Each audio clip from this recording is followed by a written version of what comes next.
Yes, I hear us. Okay, there. I added a new a new sound. Have fun with that. Let me see. I thought about putting that sound in. I'm like, oh, whatever. I'll think about that later. And then yeah, because it was like getting late, so I went to bed. But yeah, nice. All right. Well, I don't have to worry about that. Like our shock, like. Yes. All right. Okay. So actually, I wonder if we should start with this sound, this, or just the old. I know we're just like starting school or something.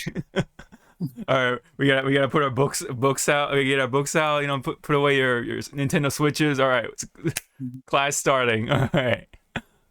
I think I like the boom boom boom boom one.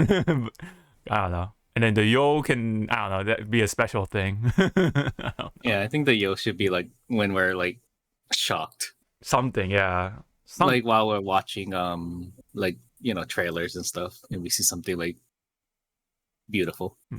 something to that extent. Okay. So we put I don't know, I'm sure the sound has come through for the stream and stuff like that. So welcome back, everyone.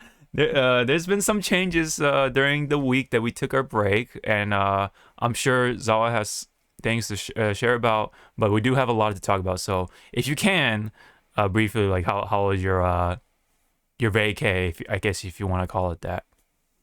I got pregnant. What? You're like, wait. It's like, hold on. It went fun. It went well. Only went 2 out of the 3 days because Sundays at conventions are always the you know, hit and miss for people if they want to do all 3 days or they just want to call it. Saturday cosplayed as that. Mm-hmm. Can you point correctly? Well, and what is it for the listeners? Hentai Kamen. Very good movie if you never watched it. Just don't watch it with your parents. Or maybe do. Is that, and that's actually a thing? So what, Hentai Kamen? Yeah. Yeah, it's an actual movie. Okay. I'll show you the trailer. I wanted to make that crystal clear in case anyone is like, what? Anyway. But that is coming right then. Oh, the den is short for oh god, my mind is fading. The Japanese word for a train. Oh, densha. Yeah, densha. There you go. I was like, I just watched like 3 different movies. Tokusatsus. Yeah. Tokusatsus with train. Oh, a train. Oh, yeah. Train theme. It was good. Skin tight suit. It was comfortable, but not because the weather. So, you know, I sweated.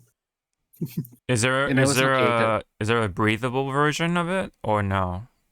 No. Damn. Most Zentai suits are spandex. Oh. And for visual representation, people who's watching, here you go.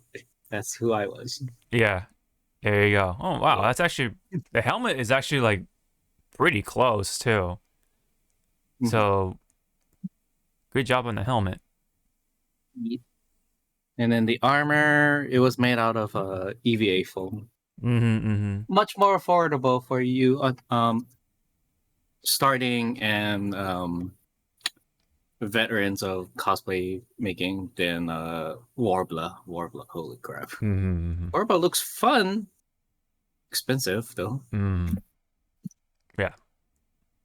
And where did you go for the convention? Well, for me it was just downtown. The convention is called KawaiiCon. And look, this was a special. Did they have? Oh wow, beef chips. That's interesting. Garlic butter yaki beef chips. That's actually really interesting. Wasn't there a Smash tournament going on at that time? Yes, we had one of the professionals and commentators for Smash Wow. here at the con. Yeah. I didn't go because, Smash tournament, the whole bad stigma behind Smash players. Being smelly and stinky. Yeah. No. Yeah. I don't blame you. I don't But blame you. but it was funny because everyone was saying like, no, it was actually, people Not bad. Yeah. smelled all right. I was like, Yes. oh, okay. Yeah. But yeah. Basic hygiene. What do you know, right? No. Yeah. Anyway. It's one, and the most guests at the con were mostly all of Avatar, except for Christina Lee, I believe that's her name. Well, the voice of Azula and Dante Bosco, they couldn't make it. Ah, So damn. we had the entire cast Except for those two. Yeah, damn. That's a shame. And then the one I was really mad at myself because I couldn't make it because I missed the panel and the autograph sessions was for Studio Trigger. Oh, dang. Yeah, they were there. Dang. Yeah, that sucks. Yeah. And then for those who loves watching YouTube, Trash Taste was here. Nice. Yeah. I So the Anime Man, Gigot, and Sea Dog were here. It's like, oh wow. fuck. Yeah. That's the group right there, yeah, pretty much. Yeah, I was like, fuck. Yeah. Like, I've seen a couple of trash chase videos like just here and there, but I don't think I'm subscribed to them. I think I just saw some videos here and there, but yeah, I mean they're not bad. I mean for what they are. So respect to the content creator. Yeah. So anyway, anything else you wanted to throw out there before we dive in? I had friends from Discord telling me to get autographs from Steve Blum, and I was like, okay, you pay me? You're not cheap. Yeah. You pay? Yep. Which I'm more. You're caught up with Mando, right? Yeah. I'm so happy that his character that he voiced in Rebels made it into Mando. I was happy, and he looks good. Good job, CG. CG team, yeah. Yep. Good job. To which again, sorry, tangent to Mando. I'm waiting for now Ahsoka. Ahsoka looks really good. If you didn't see the trailer. Oh yeah. Did it come? Which I did not know that. For those who watch or listens to Critical Role, Sam Riegel's wife was a part of making that show. Okay. It's like wow. It's like wow. Are we gonna have Matt Mercer in Star Wars now? Yeah, like a cameo or something, right? I mean, yeah. Are we gonna have a Cassidy show up just out of nowhere in the background? Go Cassidy. No. Yeah. So that's pretty much it. That's pretty much it. Nice. Kawaii Con, yeah, that's kind of funny. Almost $800, but that's another story. Ooh, boy. I think Tweak, pro player Tweak won the tournament over at Kawaii Con from what I saw. So I didn't see the tournament, but I just saw the tweet. Yeah, I didn't see the tournament either. Yeah. But I just heard from the tweets and all that stuff. So anyway, we took a 2-week break because not only Zawa was at Kawaii Con, but I was paying attention to Evo Japan, which we will definitely talk about in the short bit here. And but before that, there was an update, of course, to Discord, which I think is very recent, if not like I don't know, yesterday or something. But there's a soundboard, so that's why you heard some like random sounds, which now from time to time I'll probably incorporate that into the Hypecast now. So either way, I think Discord leveled up quite a bit. So Me And and disclaimer, everyone, we're not gonna spam those soundboards. We'll try to incorporate it professionally and not oh just be yes, mindless little yeah, kids. yeah. It just came out, so I'm pretty sure it'll have like more like features and updates and whatever tweaks and here and there over time, just like Discord does with like all the other features. So anyway, we'll incorporate that, and the Hypecast will elevate to some degree. But let's talk about Evo Japan. So let me ask you. Bro. Mhm. Let me ask you, did you catch anything of Evo Japan at all, or just like the announcements, or like? Just the announcements and Right, the gotcha, trailer. gotcha. Because you were busy, yeah. So I figured, yeah. Yeah. But before that, though, I mean, there was Hungry Clicker with a very, very nice sort of start to. Oh, sorry. Let me screen share this before I forget. Sorry about that. Boom, right here. So very nice artwork right here to start off. Evo Japan of 2023. So we got all the main protagonists, even well, it's a although with Grand Blue versus is Jita rather than Gran. I mean, it is the female version of the main character anyway, so that's fine. And then we have I forget her name. Is it Nekomata or something from Yeah, I think so. yeah, from the Type Moon stuff, right? It's like a kind of like a mascot character you see from all the Type Moon stuff, including Fate, Melty Blood, and all that fun I don't stuff. think she's been in a playable servant, right? In the Fate.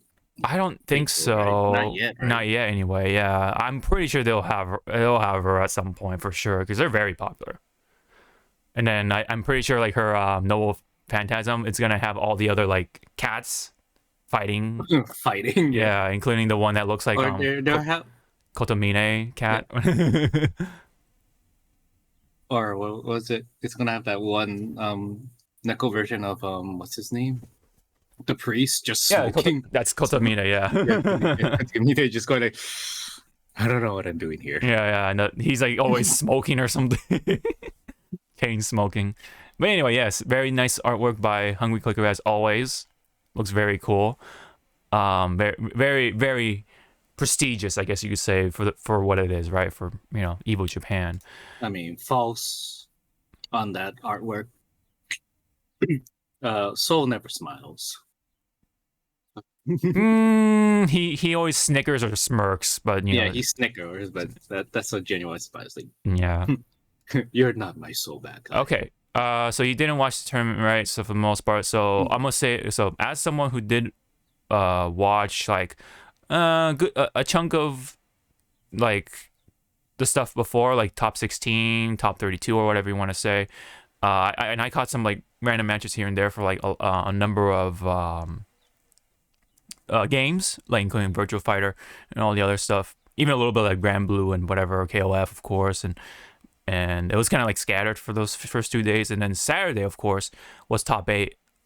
So I thought like overall was like pretty good. The one of my criticisms though is that the setting up kind of took long in between each match. Like they always were setting up something every single start of the match, it seems like, when it's like new people, right? So when it's like Nemo versus somebody, right? They always like take their time for some reason to like set up all the buttons and like whatever. I think it might be because of the new rule that they implemented with the leverless controllers, like hitboxes and all that stuff. They wanted to make sure like there's no like modding going on with their buttons and all that stuff, like just to make sure no one's cheating or anything like that. They were like checking the the action between up and down, whether there is an action or not, because up and down is supposed to be neutral ideally, right? And then left and right, of course, that's also neutral, because that would give theoretically, or not even theoretically, but hitboxes and other such leverless controllers the advantage of doing charge motions and stuff like that. That's why early on players like Daigo and stuff like that were using different controllers, like a different box, and then he was like doing some stuff with it too, to where he was like actually charging while doing this, even though you're supposed to be charging. You know what I mean? Like that kind of stuff. I think they were trying to prevent, to make it a standard of just having all the same sort of like input sort of stuff, I guess you could say. It's kind of hard to explain, but basically they want to make sure like they don't have like those advantageous actions. So like I said, like up and down doesn't equal up, because that means you're technically holding down to, let's say you're charging down. You know, if you're Guile, it's really good, right? Because he's a charge character.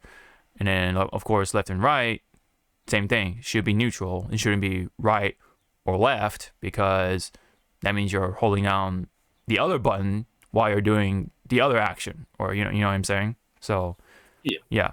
So basically, I think they were trying to do that, but otherwise, I don't know why, and that was very annoying. Like it took longer. Like it was like 15 minutes for each of that time. I was like, dang man, or at least upwards.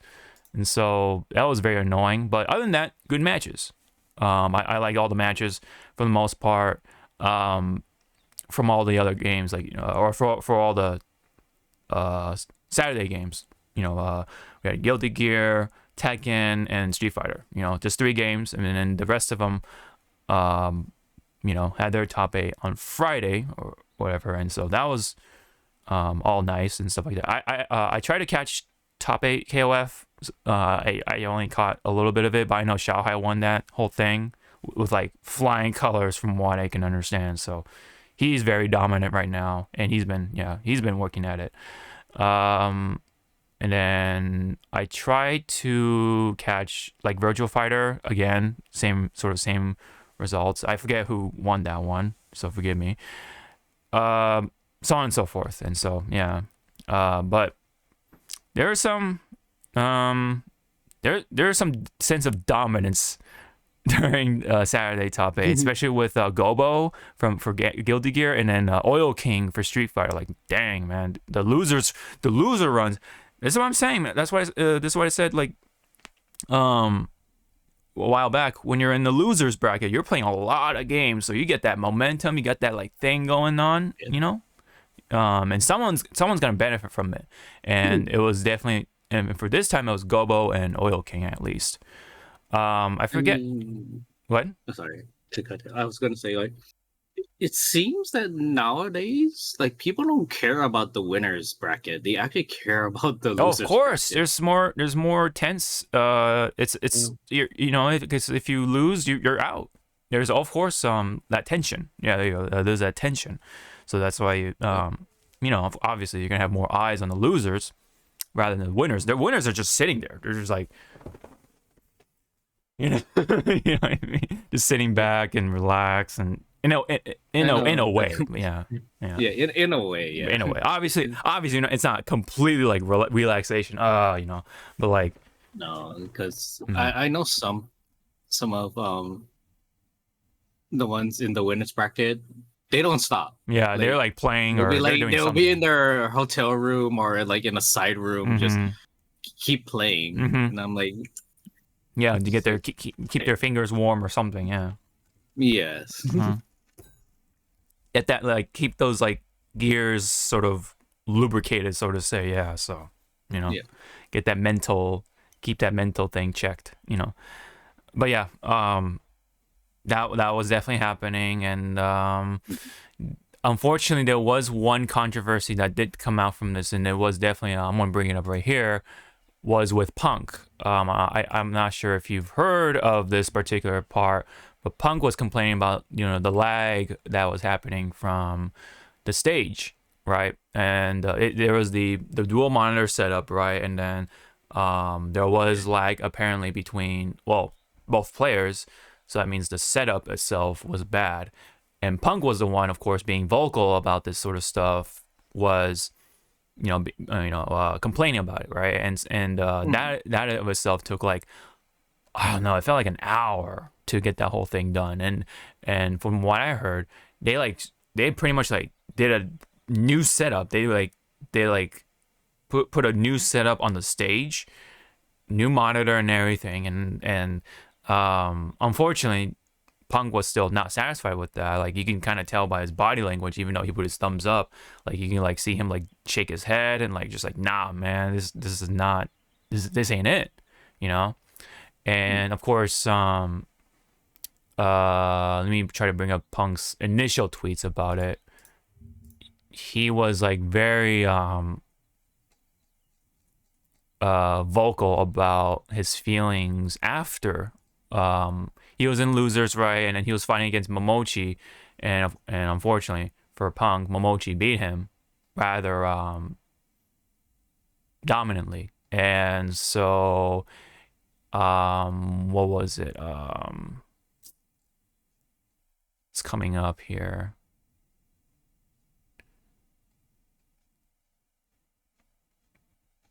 He took a lot of pictures, of course. Can't blame him. Okay, so anyways, it is coming up. Okay, here it is. He said, I spent over $2,000 with my back hurt on a 16-hour flight to come to this tournament. I have every right to feel how I feel when I lost. It is not in my control all week. I have been nice, even with my Strive winners finals pool match delayed 4 hours. I say nothing, but this is unacceptable. There's actually another tweet though I did want to bring up.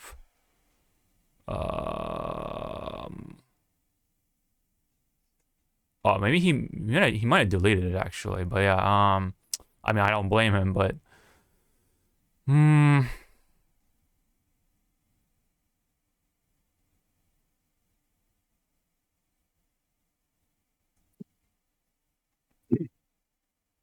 okay, maybe he did delete it. Okay, because I don't see it. But basically, yeah, he was calling Evo Japan like a shitty tournament. And people didn't like hearing that. So, you know, his sort of like approach on this was like came off as a unprofessional, and a lot of people didn't take that too well. So that's why he got a lot of hate for it, you know. And but the very next day, or very recently, after, not too long after, Evo Japan or Evo themselves were saying, "Oh, Evo Japan 2023, excited and an incredible number of players and viewers with its new location, presentation, and expanded activities this year. We also know that the event produced a flawed competitor experience throughout the tournament. That imbalance will never happen again." So they actually acknowledged that the setups were bad.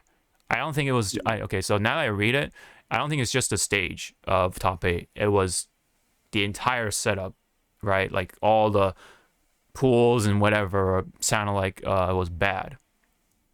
Yeah. And Rick, and it could also be the venue too. Perhaps, yeah. I mean, something with the venue might have caused. I know for my recent convention, the convention center's internet was so horrible that because I know we had speed runs and Twitch was there, you know, to help like try and iron out games done quick and all that stuff, I guess. And not produce, sponsor, you know, those type of games, because we also had a League of Legends tournament, Valorant, and all of that. And for what my friend who was in those tournaments, like actively playing it, he wants second place in League of Legends, but he was saying that in the middle of the match, it will be like, you know, a stable MS rate. Then all of a sudden it jumped to 300 MS, and all you saw was a slideshow. Dang. And I was like, yeah. And you know, us as gamers, we need our ping to be down. I was like this. Yep. Right. I was like, how can you play like that? Yeah. Why didn't you guys just throw in the towel? Right. I think specifically though, it was just their equipment that was like bad. I don't know what was like the thing that was like the key problem. They didn't say here, but like I'm pretty sure it's like maybe like the slips, the splitter box, or like something with the cables or whatever it is, right? Because they said the monitors were fine. The monitors themselves were fine. It's like how you distribute the picture, right, from the PS4 to the monitors is probably what was bad. So, and it might have been also like the differences of like, because this is 144 hertz maybe for this monitor or something, or 120 hertz, this or this monitor is at this number of hertz, it doesn't work with this splitter box this well or something. So they didn't do their sort of research and experiments and all that stuff. They didn't like test run these setups in advance. I don't know. I mean, it could be any of those things. I don't know, but either way, they acknowledged it, and even Rick Hado double confirmed, saying it is important to confirm that Punk and others were right. The Evo Japan's 2023 stage setup negatively impacted players.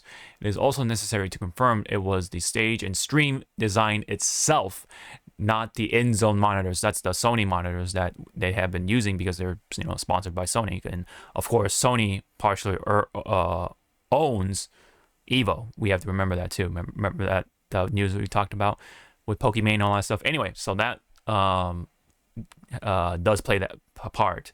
And as Rick said, it's not the monitors; it's whatever is within that setup that's causing the lag.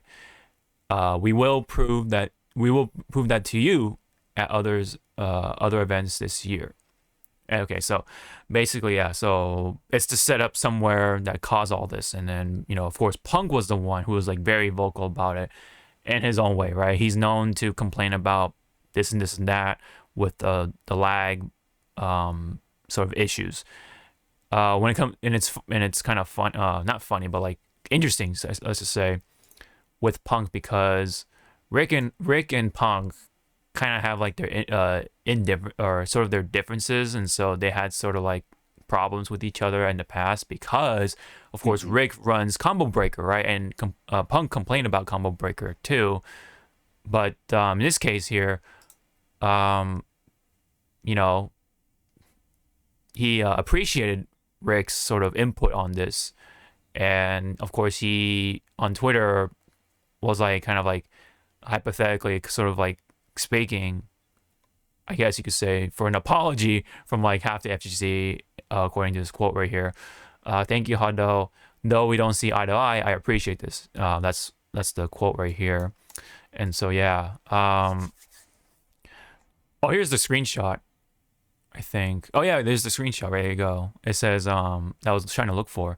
He says this is the initial tweet after he lost, saying, "I will never attend a shitty Japanese tournament ever again in my life. Makes zero sense they can't reset the score when they use the controller, and feel the same lag or something like that." Okay, so yeah. And we have to also remember that it wasn't just Punk who was complaining. It was like other players too. Arslan Ash, who won Tekken in Japan, also complaining about the lag too. Now, yes, he did win, but still, he complained about it. And then Rang Chu, also in Tekken, was complaining about the lag too. So it's not just Punk. It was, there were players that were complaining about it too. It's just that, of course, Punk is like really popular. He's famous, or infamous rather. This and that and all that stuff. So that's why all the sort of like the spotlight or like all the eyes were on Punk, because, of course he was doing his thing and he was being very vocal about it, calling Evo Japan a shitty tournament, and people took it the wrong way, maybe on purpose, saying like, oh, but you called Japan shitty, blah, blah, blah. That's not professional, blah, blah, blah, whatever, right? And yeah, so that's why this became more of a garbage fire than it should have been, Now, could Punk have handled it more professionally? Absolutely, sure. I mean, he should be criticized for that. I think people have the right to criticize him for that part. He could have said things very differently, sure. But at the end, was he right? Sure, yeah. I mean, Rick and Evo themselves acknowledged it. So at the end of the day, yes, he was right.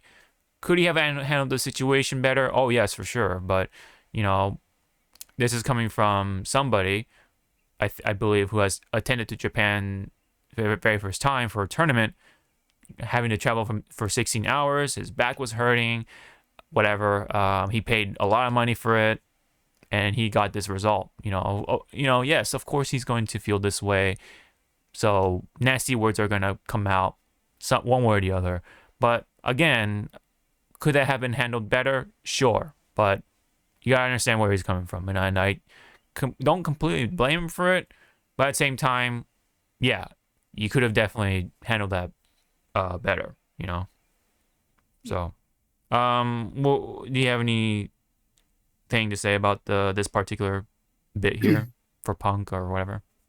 I think Punk, as you stated earlier, it just sounded like it came across too negatively, and people didn't like that until Evil Japan stepped in and said, "Yeah, we acknowledge that there was a lot of wrongs in our end." And so what I thinking that when Punk was writing those tweets out was just yes, both in frustration, but also trying to give like a constructive criticism of the venue and the setup. Yeah.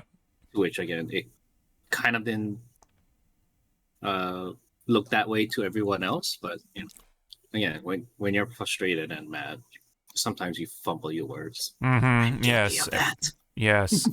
Yes. Emotions do a lot to a guy, gal, everybody, that's just kind of what life is, right?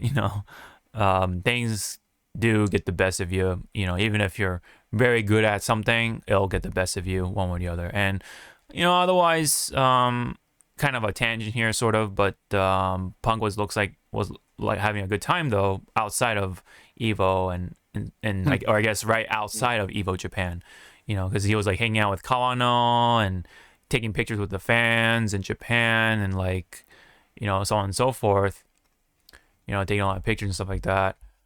So for the most part, yeah, I think he'll be okay in terms of like how I guess fans will see him, right? But of course, the haters, they'll continue hating, right? So, yeah. But of course, back to the tournament itself. Congrats to Oil King, Arsenal and Ash, and Gobo, excuse me, who won that top 8 on Saturday. It was pretty stacked, right? A lot of good players, of course. Yeah, I mean, very, very, very solid tournament all around. Other than some like that weird setup thing, the monitor or the stage setup thing, unfortunately. But for the most part, it went well. And there is a silver lining to that stage setup situation where, because they took that long, James, Yipes, and Ultra David were having some like random conversations, including James being apparently a ghostwriter for some rapper at Evo at one point.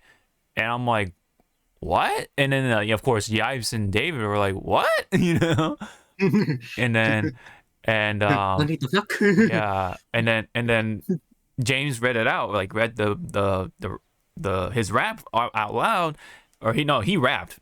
Excuse me.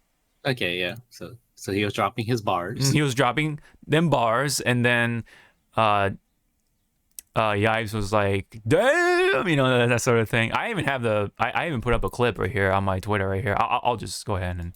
Hey, you remember? I mean, when Red Rapper first showed up to do the Evo intros, remember? And he did the rap stuff like that. I was the one who got him there, and like that's right. The Marvel verse was like that he had in there was straight up for me, dude. Like I wrote that Marvel verse. You ghost wrote for Red Rapper? I did. That's cool. I like how Yipes like, this fool did not. Yeah, he couldn't believe it. Like the first verse, Yep. the verse that I wrote, Yo,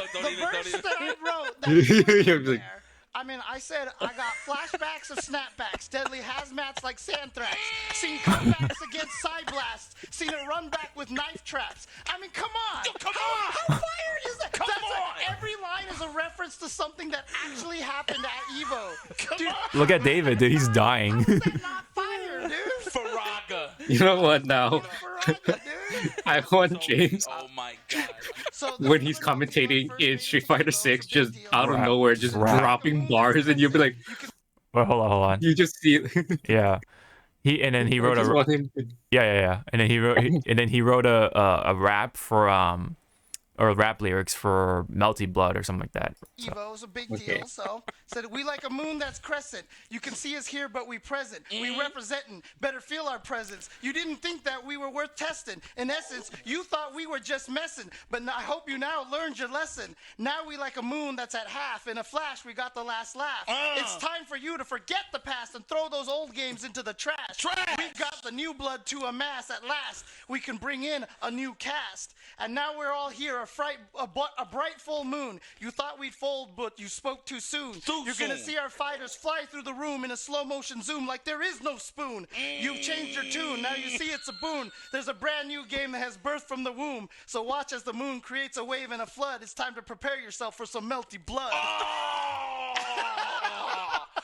Oh, the moon, flood, melty blood. Yo, I see you, James. I see you, James. And that's what you didn't want to listen to, Dave? I guess. You ought to be ashamed of yourself. I guess. Oh my Hey, look at god. that, even Steve is applauding me. So apparently, Dude. he's just going to. yeah, he's eating sushi. I'm sorry. David's just eating sushi while this is all happening too. Anyway, for additional context, right? So he actually, I think he actually wrote the rap during like the Tuesday show, right? So it was like a long time ago. And so David here didn't want to hear it because he thought he was gonna be super embarrassed about it. So he like literally for reals like walked out of the stream. He's like, yeah, I'm done. No, I don't want to be a part of this or something like that. And then the show was over, I guess, according to James and stuff like that. So he purposefully missed out on the rap, and that's why Yipes is giving him shit for for that. So and David's like, yeah, I fucked up, basically. He's like, I'm sorry. Yeah, I'm sorry. Basically. But yeah, James, man, damn, man, James got bars, man. Yeah. So again, like Street Fighter 6, I better hear him start rapping out of nowhere and watch like the. Imagine that he did like just snuck in some rap, and in Evo they forgot to turn off the commentators. Oh. And then all of a sudden they just hear James just rapping. Then you just see both players just like put down their sticks and you're like, yep. and then afterwards that okay, we go. Yeah. Dude, yeah. That there are plenty of like good moments from Evo Japan. Like the whole like thing with Roto Z, man, and like is basically like the little mascot thing, and like funny looking gloves. So they were calling him like the Eminem man or whatever. And like it was just very, very comical. And then the whenever the top 8 people like come out of the stage or onto the stage, they have this like they have the smoke and like the music and even like the sound effects. Like they do like because Roto Z is like an eye drop thing, right? So they do the eye drop, like the drop sound effect, and it goes ping, and it does this like really like awesome sound effect for it. And yeah, so I wonder if I can like play it somewhere. I want to just show that real quick because it's so awesome. Let me see, Street Fighter 5 top 8 Evo Japan. Let me see. Oh, there you go. I think this is perfect. And again, I mean, having Mono and Planet. I mean, we already had Pakistan winning Tekken 7 just earlier, so. Yeah, China won in KOF. Right, let's get Look at this setup right here. and blazing hot. What do we got? What's your Blue flames. Yep. Look at Nemo. That Nemo had that. go. Let's go. I'm into It it. all returns to harmony. Never say never. You see the aura glowing though? And then He walks the in now with the host. Colored fire. Yeah, I know. I was about to say half of it should Oh yeah, have been the, red. you got the and sound half of it effect. should have been blue. What Listen to the host, the announcer. No. Blazing hot do we blue got? What's your flames. pose? Sheesh. Oh, sick. Damn, they don't have that. Let's go. Let's go. I'm into It it. all returns to harmony. Never say never. You see the aura glowing though? Oh, boy. He walks in with ice-colored fire. Yeah, I know. I was about to say half of it should The have been sound. red and half of it should have been blue just for Nemo. Yo, if you would have came Bravehearted with the Yeah, the smoke. Oh man, hit in the face. Like, whoa. Hello. Man, he's so cool. I really like watching his streams. Again, I don't speak Japanese, but there's a bunch of people who I like watching their streams of. Just because they're You know. Yeah.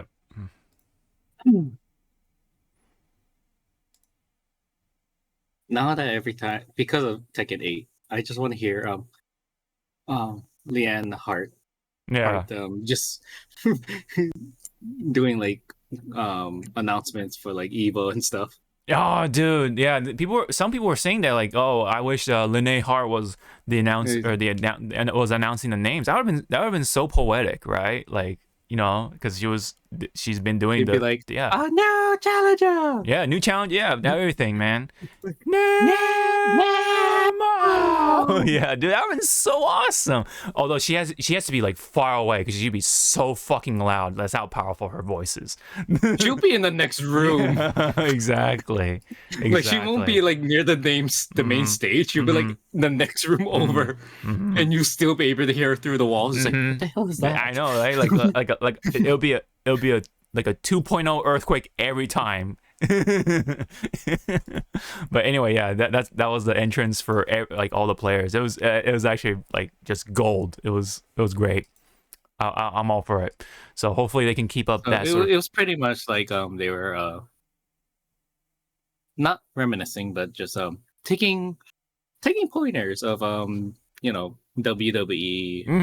And CEO, because intros. CEO stuff too. Like CEO does the WWE intro stuff because like Which is again, it would be again poetic if Leanne. Lene Hart Leanne. the announcements. Yeah, exactly, right. Yeah, they'd be like, we need you to pretend, you're doing, your announcement and stuff. He'll be like, I got this. Sit down. But shout outs to this guy. He was absolutely he nailed it. Yeah. He was a great like host for the top 8 stuff. Yeah. Yep. So yeah. See, that's what I want to see with announcers and commentators. Energy, just Yeah, show he definitely had the energy, and then the people had like those clappers, right? The thunder sticks, or whatever you call them. So yeah, it's like a what do you call it, soccer game with the sticks. I was half waiting for someone to bring out a those light sticks that you have at the concerts, or Oh, the glow sticks. the rave stick. Yeah, thing. rave sticks. Yeah. And they Oh, I've been start sick. doing Yeah. that. Yeah. I've been sick. I mean, it's dark enough for it to glow. Yeah, or just make them really bright. I mean, but Yeah, so bright that it actually like blinds the players. Exactly. It's a distraction. No, but You'll be like, what the hell is that? No, but shout outs to the staff who set this all up. In that perspective, it was really cool. I like to see that sort of consistency, if not improved upon, right? So of course the stage setup has to improve, of course, because the lag is definitely an issue. So yeah. And what's interesting though, the camera next to this guy, you see the camera right here, next to this gentleman right here. It's like right by his elbow. That thing is $10,000. That's a $10,000 camera right there, just to do the little panning shots of the players. That's crazy. I mean, it looks good, of course, but still $10,000, and that's not even like, that's just a starting price. I'm pretty sure they got like the I don't know, maybe the better model or whatever. That camera is $10,000. That's crazy. At least $10,000. But it's only one camera, so yeah, of course. and unfortunately, the stage setup did not match the price of that camera. It seemed like it wasn't immaculate enough to sort of match the quality of the picture and everything, to go along with that.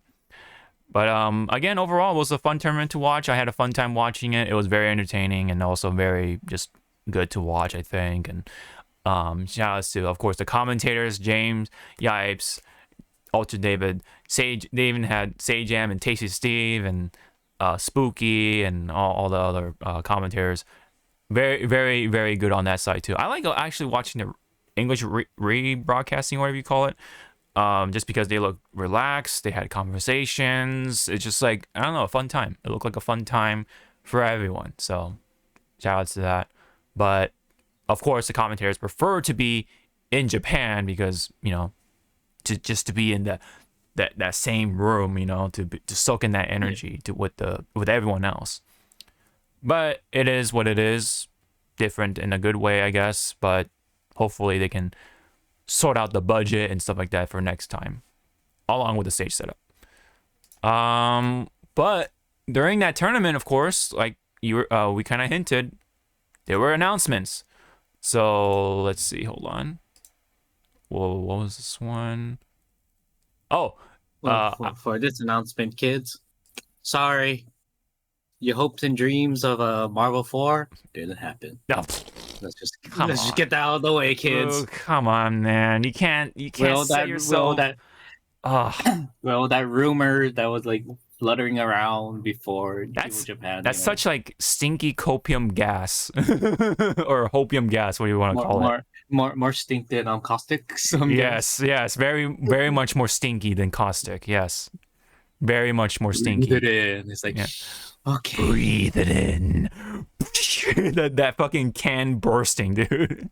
That sound. But anyway, I wanted to show this clip. Sorry, before we go on here. Just a sample of the commentary with Tasty Steve was just great when King was whooping ass in Tekken. More damage. Oh, let's go. Damn, this is sick. All right, here we go. I know, it's just back. My dad. Good God. Oh no. Break her leg. Oh, we going across the bridge? Oh, we're going across the bridge? Pay the toll. Pay the toll across the bridge and it's your back. Oh God, no. Oh. God, I wish that was me. I mean, what? You want the Romero special on doing done? you want King to do the Romero special on you? No, man, you're asking King for can it, do man. whatever King can do whatever he wants to me. Oh man, you want the surfboard special? Oh man, oh my God. I know. It's like everyone be like, "Is Zawa okay?" You'll be like, "He's fine." No, he only broke his spine in 10 different places. I know. Yeah. He's fine. Just leave him alone. Yeah. Should we call the cops? He's fine. He's paralyzed for life, but he's fine. You know, you just see me go like, you can't even do the thumbs up because your spine's just all fucked. Anyway, I'll find a way. Like my last inch of your willpower. Last, yeah. Mm-hmm. But yeah, that's just a little sample of Tasty Steve. Oh, it was great. It was great. But my only complaint about, I forgot to say this too. My only complaint about this part was that they were just like constantly switching between different games, just like that. So actually, this is funny. This is like they just randomly switched into Tekken, and this was happening. Like boom, like. Oh, let's go. Damn, this is sick. And then King was whooping ass, and then so they didn't even let the games finish. They just like switched between just different games, and that's what that was also annoying. So I wish they at least show this match, let it go all the way, and then switch over to the next one. Like that could have been smoother, but it is what it is. It creates some funny moments that are just like, because like even the commentators was just like, oh, okay, we're gonna go to this match now, all right. So, and that's why, and then but of course Tasty Steve made it work, and that's what this is just one of the results. So yeah, pay the toll. Pay the toll. Yeah. All right, so now we can talk about the announcements that happened. Although funny enough, there was only an announcement for Tekken 8 and KOF. So no Street Fighter 6, no nothing else really. Oh, and then Grand Blue Versus also got an announcement as well to a degree. But we did of course had a lot of trailers come out for Tekken 8 over the course of the break, and so we had Jack 8, Jun Kazama, Ling Xiaoyu, Asuka for Evo, and then Leroy Smith at Evo, which was all of them look great. Let me say this, all of them look great for the most part. Was there like any of these trailers like were like, whoa, like this was so cool or whatever? Like, was there anything that stuck out to you?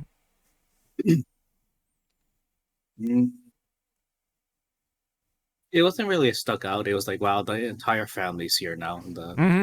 We're for Asuka, right? So yeah. It was like, fuck, Asuka, better hurry up. Gotta make this family reunion a close. So let's try to quickly go through the trailers because I don't know, there's a lot to talk off with his boy. My boy. My boy. His baby boy. I mean, he's not a baby, but I'm set, dude. I'm set. I like this. Get ready for the next battle. Tekken 8. New challenger.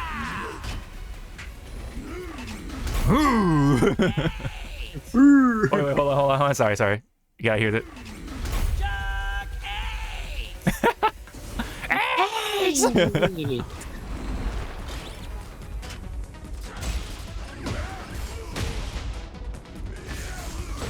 Look at that. It's funny, everyone. This little trailer you see, yeah, this is just gonna be me and Hawk playing. Basically. We're gonna try to recreate the combos. shots in the trailer. Yeah.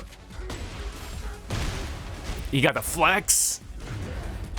I'm happy they showed that he does still have his own machine gun. Yep. You got missiles. There was one part, yeah, the missile that the shockwave. I want to say I really wish the missile was a OTG. I don't know, maybe. I mean, we'll find out at some point. Yeah, we'll find out. But from the trailer, it looked like it's just like an ender, a combo ender. And then this Rage Art, pretty sick. Proton cannon. Yeah, I was like, let's see. It doesn't make sense because after he gets blown away, he lets it go. Then it cuts to here. He's like, I still have it. It's like, wait, you let it go. he picked it back up. It's just. I know he ran over, pick it back up, and he's like, yeah. No one saw it. And then he, what do you know? He still has a face, so it's just a visor. So he, I guess, he still has his face. It's not like he's integrated into the thing or whatever. It's like a little visor. I think, now that I think about it, is this like a robot suit on top of a robot? You know what I mean? That'd be kind of weird. But yeah, he's looking good. He's looking fun. That's all that counts.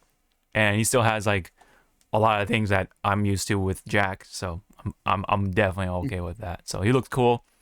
I like the railgun Rage Art thing. It's just wild. And yeah. Any other comments you wanted to say before we move on to the next character? I don't like the visor. You don't like the visor? I mean, hey, you can change the visor, I'm sure. Yeah. Hopefully there's like a different looking visor. He does look like a generic bad guy in Cyberpunk, even though he doesn't look quite generic here. But like in the world of Cyberpunk, yes, he will look pretty generic. But yeah, I mean, I don't mind. I don't mind it. Maybe it's just because I watched Edge Runner. Maybe that he reminds me of one of the characters from that show. So yeah. But anyway, he looks fun. I'm definitely set, I feel. And I look forward to playing, or at least trying out Jack 8. And hopefully I can main him. I'm not sure I can. But let's go to the next trailer. Oh yeah, let me close all these other tabs just so they don't get in the way. oops. Jun Kazama made her return officially now in a main not dead. Tekken game, right? So ever since what, 1? I think I forget what the other one was, but yeah. But she was in tag. And then she was back again, but she was called Unknown. You're right. That's in 4. Mm-hmm. Get ready for the next battle. Tekken 8. No, I'm not 4. Sorry, she's also in tag. Also in tag. Anyway. Kazama. Yep.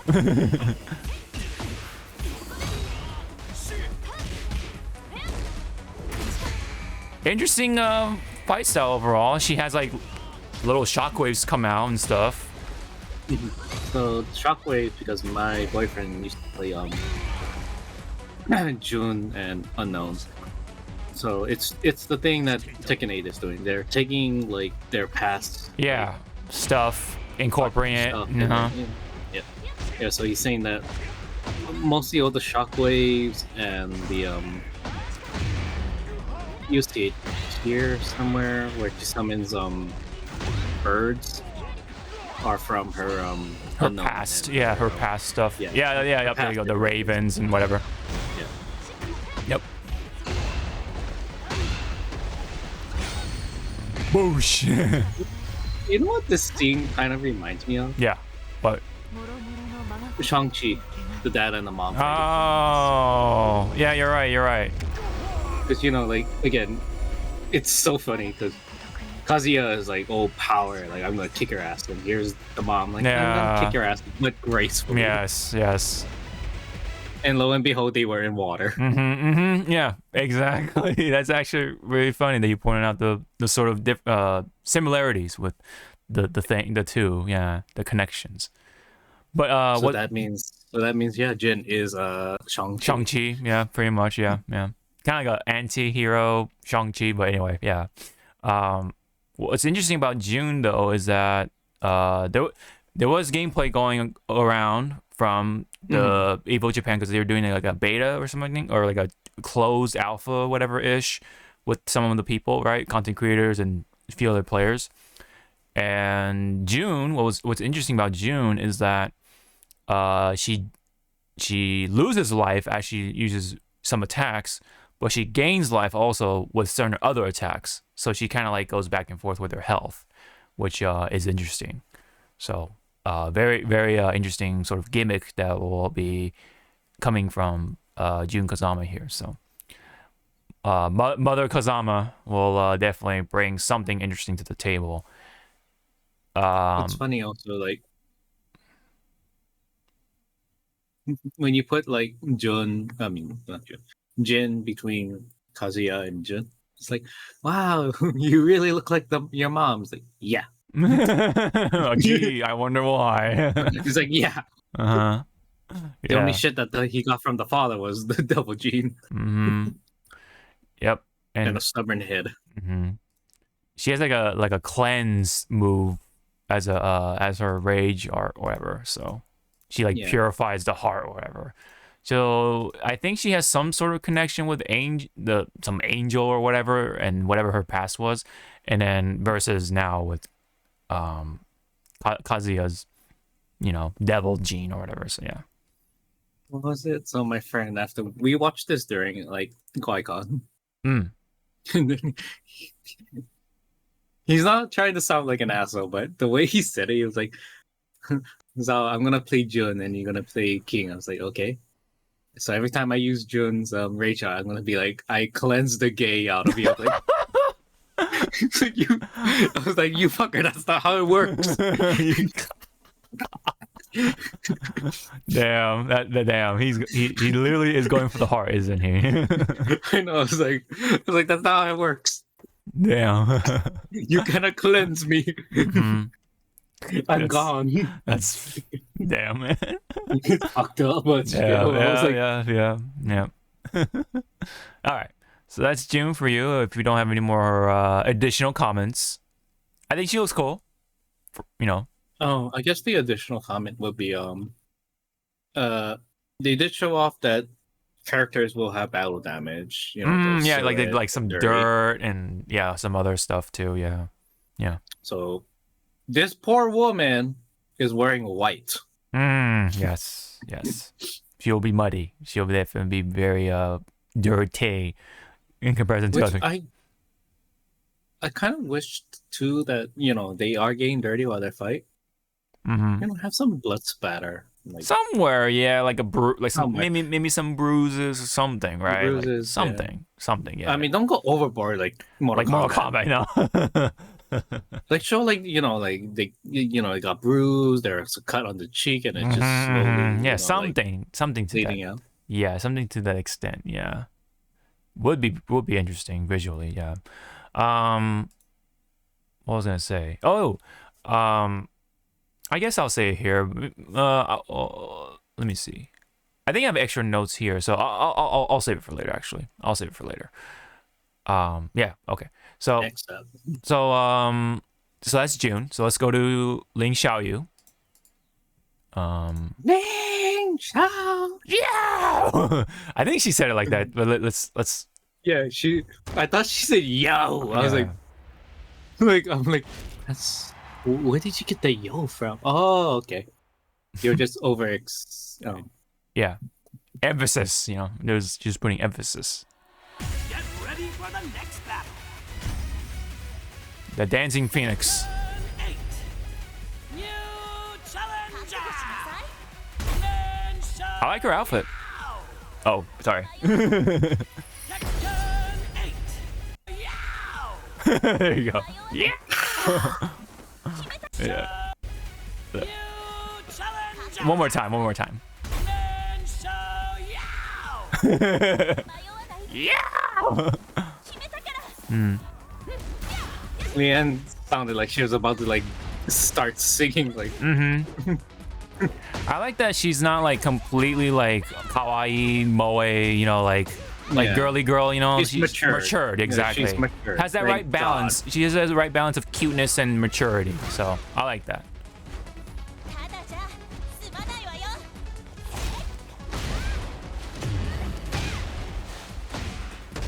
So I'll talk about this trailer after, which Yeah, but oh man, she looks pretty brutal too. Even if with her back turned, she still attacks. So with Ling, I did play her in the past, Yeah. all because I thought she was like Helena from DOA, but my boyfriend had to correct me, going like, she borrows from the same fighting style as what Helena from DOA is known for. And see, right there, that's like a mature yee. Yeah, that combination of cute and mature, I guess. Yeah. So here's the thing about this trailer that kind of put me not over the edge. It was just that one person I told you about a week ago, whatever, saying that this trailer was trash, and I was like, huh? Yeah. you're like Mochito? Nani? Yeah, it's just. And they couldn't give me a straight answer. They were trying to compare her trailer with King's. I was like, bro, completely different characters. Yeah, one's a power bomb and one's actually graceful, and she doesn't go goes yeah. She actually she actually looks like you have to pace yourself with her moves. You cannot respect her moves. Yeah, just keep spamming the buttons. No, you gotta. She has the back turn like this stuff, and very annoying to fight against. So yeah, from my experience, especially when she goes super low, god damn it, man, my moves can't hit it. A number of my moves can't hit her. Although Jack has a stomp, and then he has the overhead punch now, so it should be easier. Also, Jack now has the force field. True, and also he has a shockwave now. He can stomp and then do a shockwave. I was like, oh my god, he's got so much going on now. It's crazy. So The only critique I have with this trailer mm-hmm. is that they could have, like, somewhere in here just snuck in Panda in the background. Oh, that's true. Yeah, because Panda's supposed to be her bodyguard or something like, or a pet Yeah. or something to that Her extent. pet. Yeah. Yeah. So they could have just snuck in Panda Yeah, somewhere. 'Cause somewhere. I want to say, like, for the next trailer that was coming up, Leroy, his dog, I bet His you is like running around and is running around in the background too. Yeah. But yeah, I mean, overall, I do like her look. I don't think it's bad or anything, and I do like what the direction they're taking with her. Is like she's She's grown up, people. Yeah, very grown up in comparison to like her typical like girl of smaller stature and like pigtails and all that stuff, and what they usually do with those type of characters, right? It kind of go too much on the kawaii moe stuff. Here, she whoops ass. Like you want to, like she deserves the respect from the people who are fighting her. So yeah. I kind of want to see a cutscene now with Jun, Mm. seeing Jin and Xiaoyu. Jun is like, Jin, who's this? Oh, this is just Xiaoyu. That's your girlfriend? What? Yes. Yep. She kind of almost does. Why is everyone beating up on my dad? Yeah. There's a number of female characters that do the heart thing. Like Nina does the heart thing. She also does the heart thing. Like you see right here, except that they're spinning and it's more. I think because of Ling Xiaoyu's background, I think she's attacking your chi. And yeah, Chinese true. Stuff, it's in your stomach. Yeah, stomach, like upper body area ish, and then June, guess what? Does the whole heart thing too. So like, I kind of wish for like June, like a special like animation interaction with Kazuyo. She just rips out his heart. It's like, Kalima. She's like, I'm gonna cleanse you, and she just rips it out. Kalima the shit out of Kazuya. So, oh man. And then she just looks at the camera and, as you said, even though you said, oh, it shouldn't be like Mortal Kombat, but no, but I want like a special interaction, like if Jun was like below 20%, and if she does kill Kazuya, she rips out the heart, and when she turns, and her victory screen is her holding the heart, and she turns and she briefly turns into unknown. Oh man, that'd be that's a lot. Like, Harada, do that, do that. That's a lot to take. I give you money. Yeah. But I do like when she slams into King, she does the yin yang. Yeah, it's like briefly shown. Yeah, right here. Right here, she's, and then you can see the yin yang, like kinda, yeah, on his stomach. But again, why is everyone attacking my dad? What did he do to you guys? Just because he won that Tekken anime doesn't mean you guys got beat his ass up. Just fuck that Netflix Tekken anime. That show was horrible. Oh, was it? I actually did not see it yet. Don't watch it. Don't watch it. Oh man, it's that bad. It's just I heard things about it, but I haven't actually seen. The animation was, the art style was questionable. Right, especially with the triangle shading. It's very questionable. Anyway, I think it's here. Maybe I'm not too sure. Oh yeah, this is the comparison stuff. So yeah, you can definitely see the comparison of how she progressed over the years. Like look at her face, right? Just her face alone. I knew there was some ugly ass filter on 7. Yeah, I mean the arena is like super yellow too, so I don't know why they this person picked the arena. Now that I think about it, it's like, oh yeah, I think it's the arena that's given the yellow filter. But I think even then, like there's lighting issues, I guess you could say, at hand. Not issues, but I guess flaws or something. I don't know. Anyway. You can definitely see her face. They definitely matured her face quite a bit with 8. Like you can, like it's like the tweaks that makes all the difference, right? So very good, I think, overall. her hair is reversed, Yeah. I guess, but you know. Me and like my friends. My friend was like, I was with my group of friends and we were watching this trailer, and we saw this one too, and they're like, "How old is she?" And then here's my other friend, legal. Jesus Christ. We all just stared at him, going like, "You know what? No more going to the hentai booth for you. We will take a give me your ID because you know at our committee." Did your friend also go to You- Kawaii Con or no? Yeah, Oh, okay. So, okay, there you go. but but what's funny about the hentai booth, you know, you have to have ID. So we're like, you know what? No, you're not going to that booth ever again for the rest of the Oh con. man. We'll hold on to it. Yep. Yeah, I'm not sure. Let me see. I mean, which one do you think is the best outfit of the three?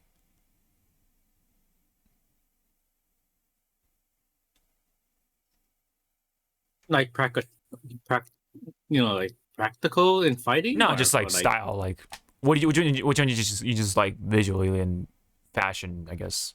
I like sense. 8. It's a modern take on Chinese attire. Yeah. Like if I was gonna say, her Tekken 7 looks like nighttime wear. You know, like you're in dinner stuff. 6 looks like you're in training. And Yeah, then 8 yeah. is Yeah, it makes sense. everyday clothes. Yeah, or maybe rather, 8 looks like she's more of like a master, so now she's just like, can just wear whatever she wants, kind of thing. Almost like she's kind of like more free in that sense, more flow, right? But 7 doesn't look too bad. Probably 6 is like my least favorite, quote unquote. But that's like a classic, you know. It's like more of that classic outfit she kind of wore from I think it was like 4 or 5 or something. But anyway, and then of course there was 3 with like the more puffy looking outfit from what I can remember. It was like red and pink or something like that. Yeah, they definitely look more young in that state, right? Back in that day, it makes sense, of course. And then now 8 looks very, you know, she looks very mature. She got the little bit of kind of like a master overall, like a more of a master kind of look to her, which makes sense, right? Because she's grown in experience, aged quite a bit in comparison to her past self and whatever, blah blah blah. So looks pretty good. I like the feathers actually for her hair tie thing. The golden like wings and stuff like that actually look pretty cool. Nice little touch there.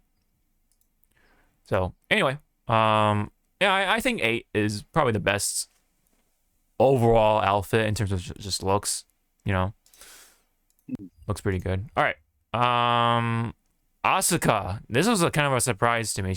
I think she's the first character, or one of the first characters, I should say, that didn't appear in the initial trailer. I think, right? So she's like completely like quote unquote, you know, out of nowhere sort of thing, right? So. Let's go ahead and play the trailer.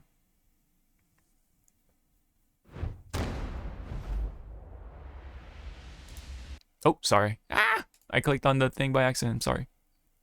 Let's go right here. Clicking the thing of the cookie. Yep.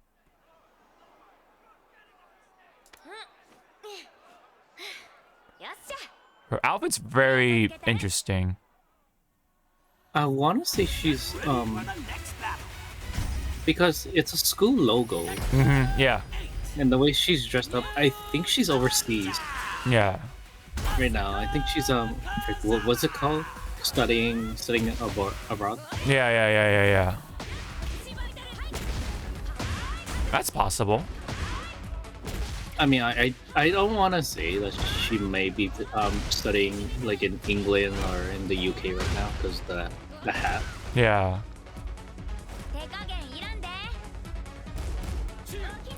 She got that Osaka dialect as always. I love that she's beating up her cousin. Yeah, I know. Just whooping his ass. Oh, like she got the dive kick.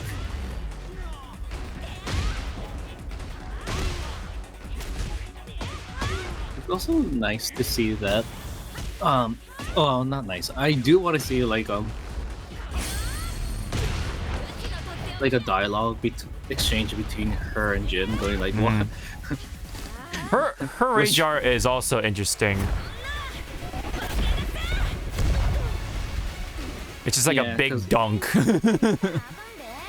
I mean, before her other rage art, she would just pound it into the ground. Now she's just like full on like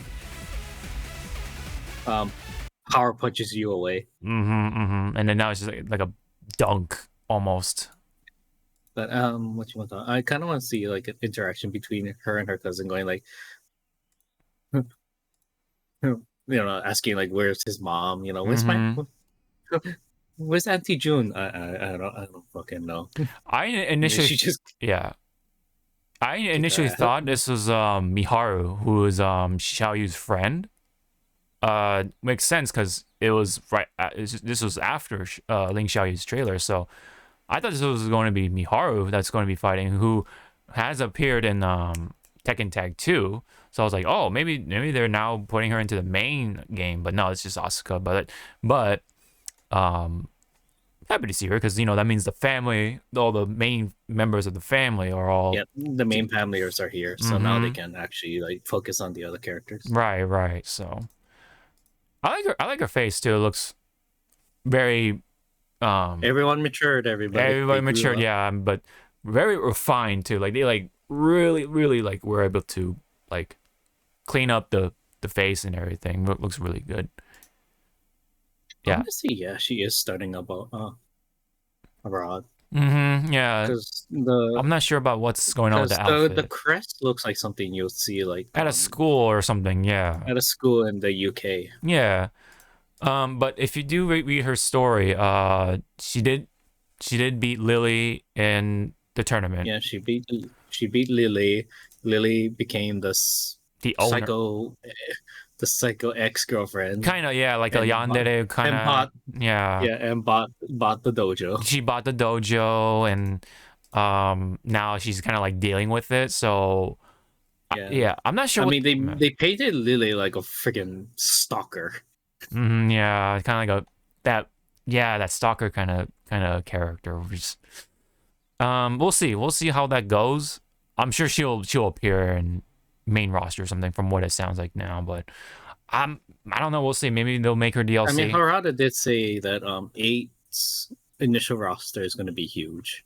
Oh, is so it? That's a good thing. Okay. Yeah, so that's a good thing. Because again, like,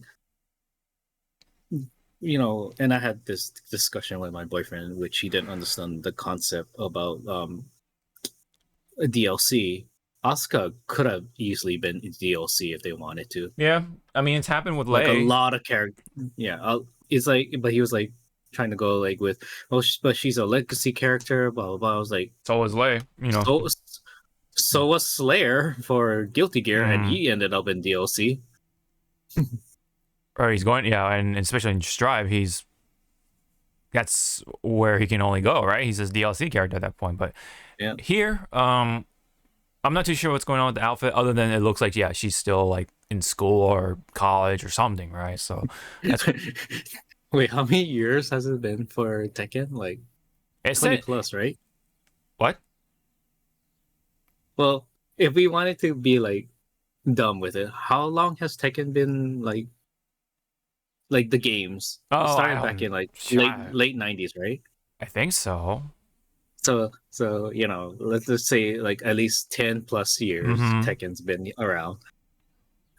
So with my mind wandering like that, it's like, wow, Asuka, you're like Ash. you never fucking age. Yeah. Or you never graduate school. What the hell's wrong with you? Yeah. Just become a delinquent already, which she was in the past games, I believe. Not maybe. Really. I think, I don't know. Yeah. Anyway, I know she was a tomboy. Yeah, she's definitely a tomboy for sure. Oh, for sure, a tomboy.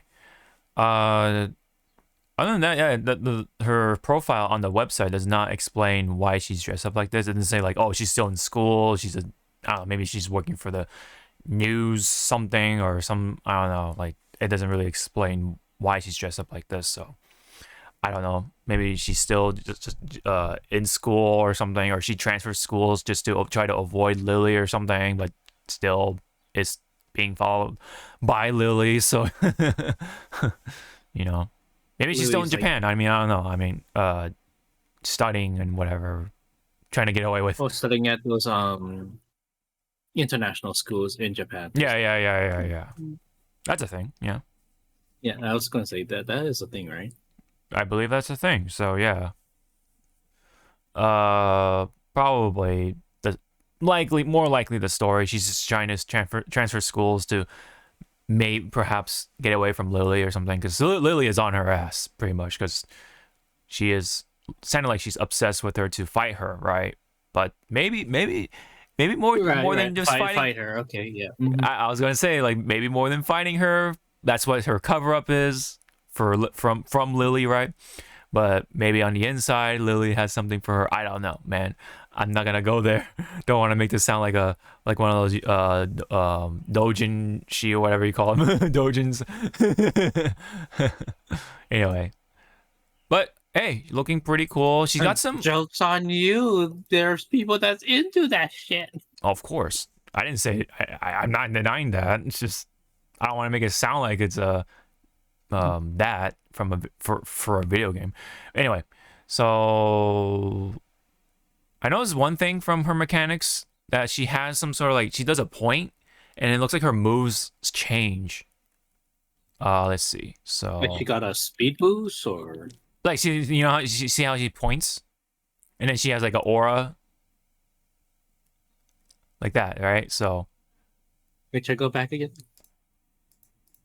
Of her point, like before she points, because she's been up Lily, right? I mean Leroy. right? Mm-hmm.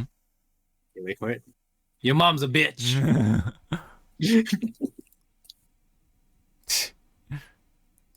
Boosh, and then Oh wait, me again. Sorry, I'm now remembering. Hey everyone, let's play Where's Waldo, but in this case, Leroy's doll. Come on, she must be around here somewhere yeah. in the background. Yeah, and then she does the. Wait, hold on. When she's like beating him up on the thing, yeah, she points and then she gains the diving, the power dunk or whatever. So it looks like she's kind of like E Honda. Like he has a one stacking. It's like she has a stacking mechanic. Yeah, and you cash it out. Mm-hmm, you cash it out with the dunk or the dive kick or whatever. Like, yeah, it looks like she gains different moves after she does the point. Jesus Christ! I just read the hot dog stands Oh, is it name? I just read that now. Look at the female. Like, is that the buns? Oh my god! Is this like sausage? Is this a sausage fest reference? Yeah, I was gonna say, is this a sausage party reference? A sausage party, yeah. Harada, you did not watch that movie. And look at the hot dogs on the picture or whatever. It looks like, from what I can see, it's like all. I like how Leroy's coffee looks kind of like Boss Coffee's logo. Oh, you're right. Yeah, the Smith Coffee. Yeah, you're right. That's funny. Which is funny because I don't like coffee, but I did try Boss Coffee 1 year, and I was like, wow, this is a pretty good coffee. Am I going to drink it again? No. Now you got me like looking at the background too. Like, look at these posters, right? There's James Rival starring in some sort of like generic action movie, and then some fashion model, and then some high heels right there. Wait, is that's not Anna Williams like brand or anything, is it? Because it said Williams something. Serena Williams. You know, it's so funny because this is pretty much New York. This is New York. The yeah. billboards. Mm-hmm. I will laugh like somewhere, but I don't know how they will get the rights to do it. They just show like a poster of John Wick Chapter 4. That'd be just right there, just smack right there. It's like, ooh. There's something interesting behind the statue right here with Leroy and Sugar. You can see a poster of Violet Systems. So that's Lee Chaolan's robot right there, Combot. That was from Tekken 4. So that's actually pretty cool. Now, see, that's the thing too. Who's gonna appear to be the joke character? Is it gonna be The bot or Mokujin? Oh yeah, because we didn't get Mogujin in the last one. So yeah, hopefully he'll make his return for 8. That'd be nice. I do miss Mokujin. Mogujin, yeah. Yeah. I'm trying to see if there's anything else worth looking here, but looks like yeah, that's all. That's pretty much it. Yeah. So anything? I also like how there's police over here, like making a barricade. Yeah. Yeah. Just Nothing to see here. Yeah. It's just Leroy getting his ass kicked. Yeah. And Jin, you know. Well, Jin had it coming. Mm-hmm.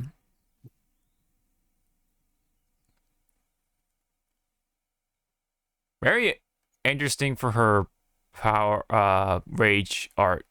Yeah, it's like a punch and dunk at the same time. It's like It's weird. I'm gonna have to get used to seeing Asuka players use her because her main fighting style is Aikido. yeah, Aikido, yeah.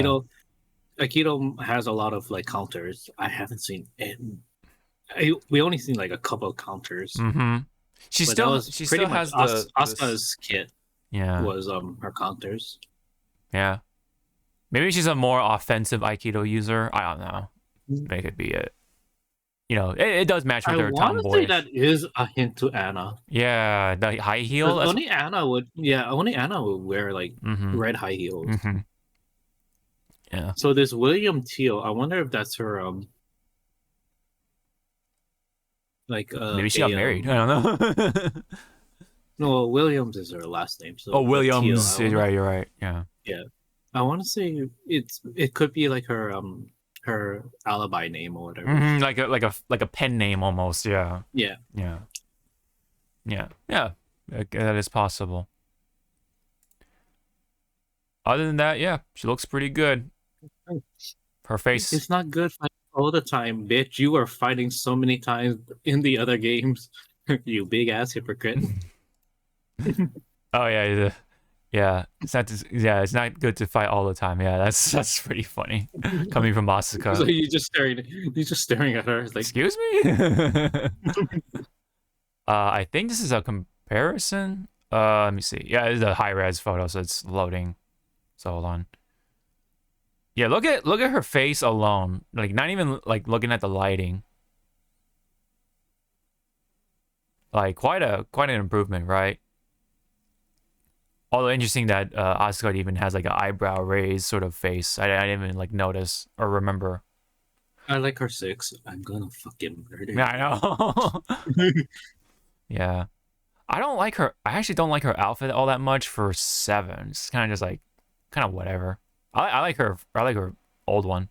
Yeah, 6 was her nicest one. Yeah. This one for 8, I think we got. I'm a little confused. Yeah, 8 is a little confusing. I want to see the story behind that, so I'm gonna wait on full judgment. Like in a vacuum, like it's fine, I guess, but I want to know the story behind that outfit. Why is she wearing that? You know? Why is she wearing that? She went to England once. Yeah. The hat is cute on Asuka. I don't mind her wearing a hat. I just want to know why she's wearing this whole outfit in the first place. But I'm sure she'll have her classic outfit for 8, so yeah. Yeah, like we've been saying for all the other stuff, like Paul's hair and stuff like that, so. Yep. One more character, I believe, right? So we got Leroy Smith, the blind master of Wing Chun. Or as the trailer says, the Grand Master of Drip. Is you deaf? No, you is blind. Pretty much. You, me, everybody. Him. Yep. You know, can we? I'm sorry, Leroy. Can I just play as your dog? Get ready for the next battle. Grandmaster of Drip. Section 8. New challenger. Leroy Smith. Just a respectable Smith. Yeah, look at that. He has a counter. I like how she waited till after he was finished with his Yeah. his reps. Yes. with the wooden doll thing. Oh man. And yeah, look, notice that he uses his cane. Notice that he uses cane to fight with. Yeah.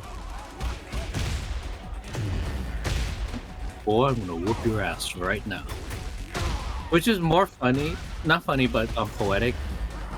That because Leroy is fighting against martial law. Yeah. So it's Bruce a reference. Lee and his to his master Ip Man. Ip Man, yeah. Yeah.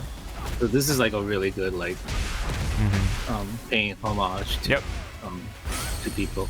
Witness the essence of Wing Chun.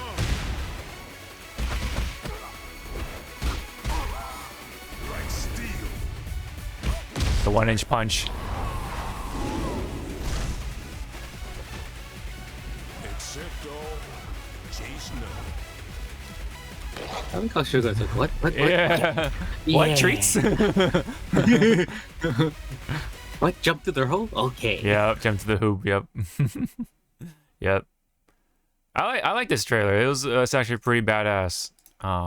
For Leroy. But yeah, notice that, like I was saying, he's using his cane to fight.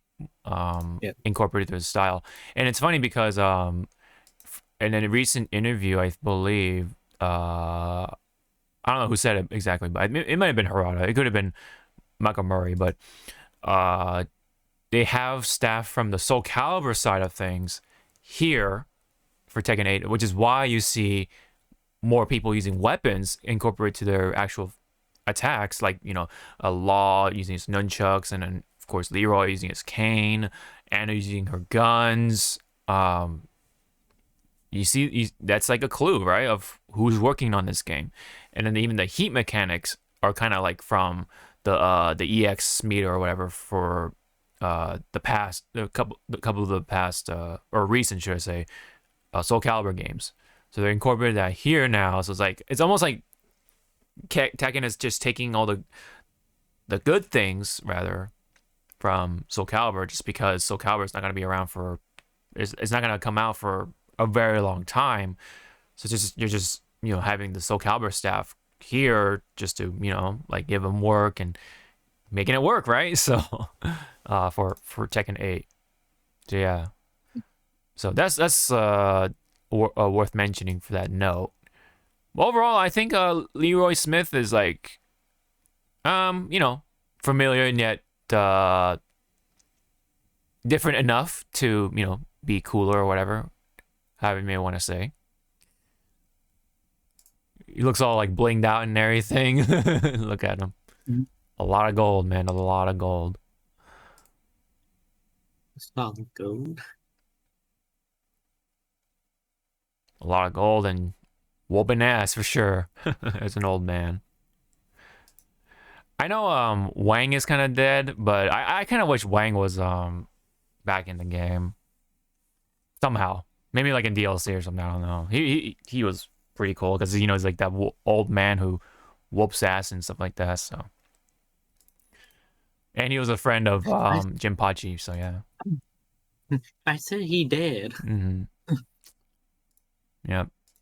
And I don't know if this is true, but I'll say it here also. Speaking of dead characters, they're trying to make Heihachi like dead, like permanently dead, like just to keep the storyline, like I guess, intact or something. So yeah, was there any other comments you wanted to say for Leroy Smith before? Oh yeah, there's a comparison, I think, so let me bring it up real quick before we wrap it up here.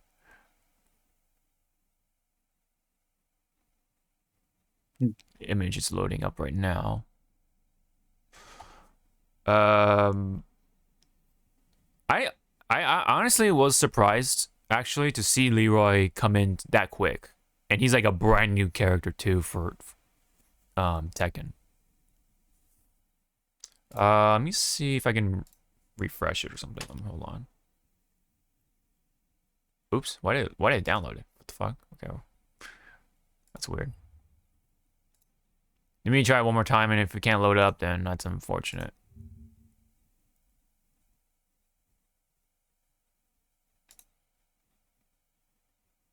Let me see if I can just open it from Discord. I don't know what's going on with this, but okay, there we go. I'll just drag it here, I guess. Oh, I guess I can't. It's like, nope. Sorry.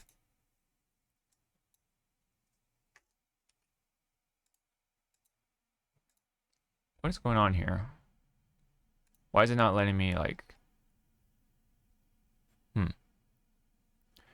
Got some technical difficulties. Give me just a second here. Sorry, guys. One. I wonder if his Jack's wind-up punch is back. You know, 1, 2, 3.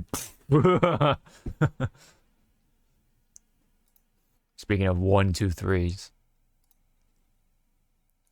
All right, I guess it's not happening.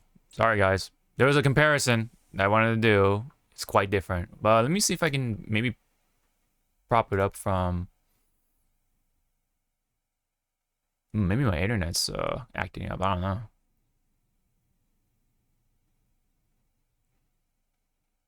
Although, strangely, we're still streaming, so maybe it's just, I don't know, something's going on.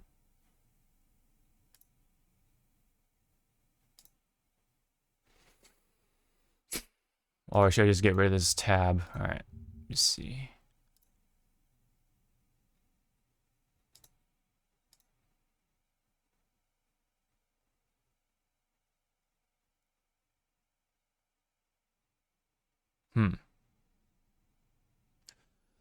Oh, I have the hourglass thing on my mouse now.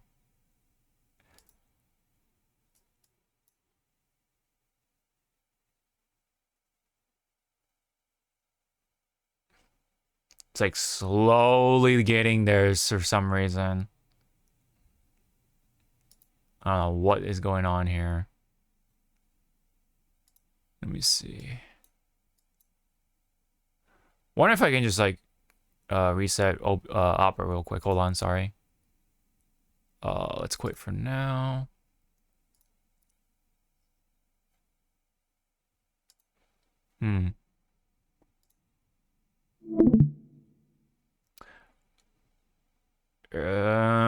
Screen share died. Hold on. Oh, there we go. Maybe it might have been screen share that might have been acting up, and then that also made the other things act up. Alright. I think we're back in it. And then let me screen share, or not screen share, put this up again. Okay. Back to it. I was gonna bring my Twitter because I think I retweeted it, but everything's okay, I think. So let's try to do this again. Hopefully it'll... Oh, okay, never mind. JK. JK, lol, JK. Oh, there was a comparison for June. Hold on.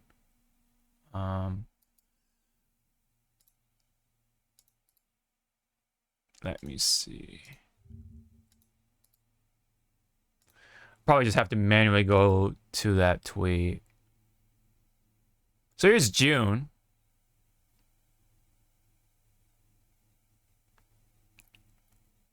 Do you see this, Zawa, by the way? I just want to check. Yeah. Okay, good. So obviously, okay, so June was not in any of the main title Tekken games until now. She's always was always in tag. Okay, so that makes sense. So you can definitely kind of see her outfit over time, right? Of what they did with her. Always like, you know, black and white. So that's always like her signature color. Well, more white than black. But always had the what do you call? They're a little the hair, what do you call it? The band or whatever. Hair band. The white hair band. It's like a signature. I mean, I don't know. Like, which one do you prefer? Tag Tournament 2 looks like she's like that mom ready to like whoop your ass. Like, here I come. Yeah, and then they soften her face definitely for 8. She looks a little more gentle in comparison to tag 2 looks more sharp, you know. Also, like in the first tag is like, how can you tell that Jun is Asuka's auntie? Look at their fighting stance. Nah, right? Yeah, exactly. From in tag at least, the first tag, you got the hands out like that. She's gonna throw some hands. So yeah, there you go. Yeah, I guess it's hard to say which one is the best one because they're all like pretty drastically different, right? So, you know, and the first one's like a classic, right? I mean, I guess you can't really argue like the direction they try to go with June, right? Tag 2, you know, got the like big scarf thing going on, and then of course 8 is like she looks more majestic because she has, you know, angelic powers, or more of her angelic powers are emphasized, so gotta up the whole angelic thing, right? So yeah. Right, so other than that, let me try to see if I can find the Leroy Smith comparison, because it's not wanting to pop up for some reason. Say cursed. Oh, there you go. It didn't take too long. So there you go. This one's pretty straightforward. Like, you know, it just looks like Leroy got more blinged out. More gold. You know? It's kind of funny the way the lighting on 8 looks. Yeah. It looks like Leroy is like has the eyes like Terminator. Or yeah, you got that Rodon. Terminator thing going on with the shade. Yeah, you're right. You're right. Yeah, I definitely noticed that before. But yeah, he just looks more blinged out. I like 8's better just because it's got more going on. I like the black and gold. The red pants, it's like all right. It's not bad, but I prefer 8 better, just cause. Face is not too different-ish, other than the fact that they're using Unreal 5 now, and the hair texture and all that stuff, hair part, all the follicles, right, are looking better. I think it's just like a very straightforward improvement overall, and of course even Sugar has a glow up of sorts, right? Yep. Oh. Yeah, like look at the teeth. Hey, what's funny is like Sugar in 7 looks like, you know, one of those little dog toy miniatures that you just put on the shelf. Yeah, like a display figure almost. Yeah. Yeah. But here it looks like more like a dog, right? You see a little more like detail in the fur. You actually see her teeth, right? Look at the teeth, like in 7, like it's like non-existent almost. You can hardly see it. No, see, it's a perfect representation. Smeagol. Oh, go to the one. Oh, Gollum. Oh yeah. Smeagol. Gollum. Yeah. My precious. Yes. Yes, Master Leroy, we will get them. Yeah. The brushes. The pockets. The habits. Hobbitses. Stupid hobbits. Yep. It's like, Jesus Christ, what's wrong with your dog? Yep. Everything. Yep. I like that even like Sugar has like a hoodie going on, like chain and everything. Oh yeah, no, she always had the chain. Yeah, she already had the chain. But the hoodie, yeah. Hoodie is definitely. I mean, it's by the way the stage look, it's cold out, so you know Leroy just yeah. It's like wet. Warm. Yeah, wet. You know, look like it rained just after or something. Yeah, sun just started to come out. So yeah, the Grandmaster definitely back in there already too. So yeah, that quick. So that's of itself is pretty surprising. Other bits here. It got deleted, man. Come on, Buff Gigas. What's going on here? What's going on? Buff Gigas. What's going on? Everything. Oh no. It's happening, guys. A purge. He has been distraught. Yep. Is this also Buff Gigas? No, this is anime. Okay, so I guess we'll jump into Grand Blue since all the two other links got deleted, I guess, by Twitter or whatever. So the twats. Anyway, let me just get rid of these notifications. Siegfried has finally made it into Grand Blue Versus. This is one of the popular characters within the Grand Blue sort of community or realm, and yeah, now he's gonna make it in there. He's very funny how similar he is with like Siegfried from Soul Calibur, both holding big swords, armor, all that stuff, right? Long hair and everything, very very similar, right? Not too sure who came first. I want to say from Soul Calibur came first, right? With their Siegfried. And then this one came out. But I think there is a teaser of sorts. So let me pull that up real quick here. So there's still stuff going on with Grand Blue for sure, besides the Rising update. Grand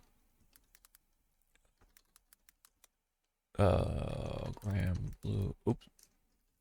Fantasy Versus. There we go. Official trailer. Let's see. Cygames presents the next installment in the world of Grand Blue Fantasy Versus. To our community who supported us since 2020, you have our sincerest thanks.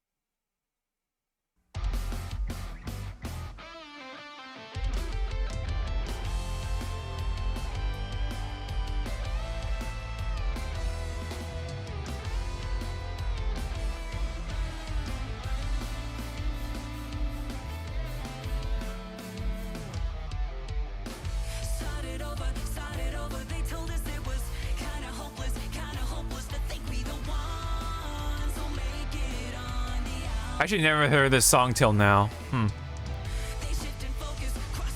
Pretty new. At least to me anyway.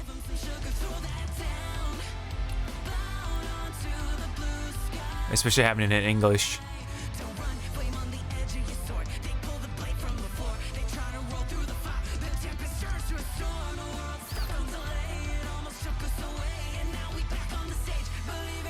Why does this song kind of sounds like, like a Saturday morning cartoon or... Kind of, yeah, right? Like, I'm getting that sort of vibes.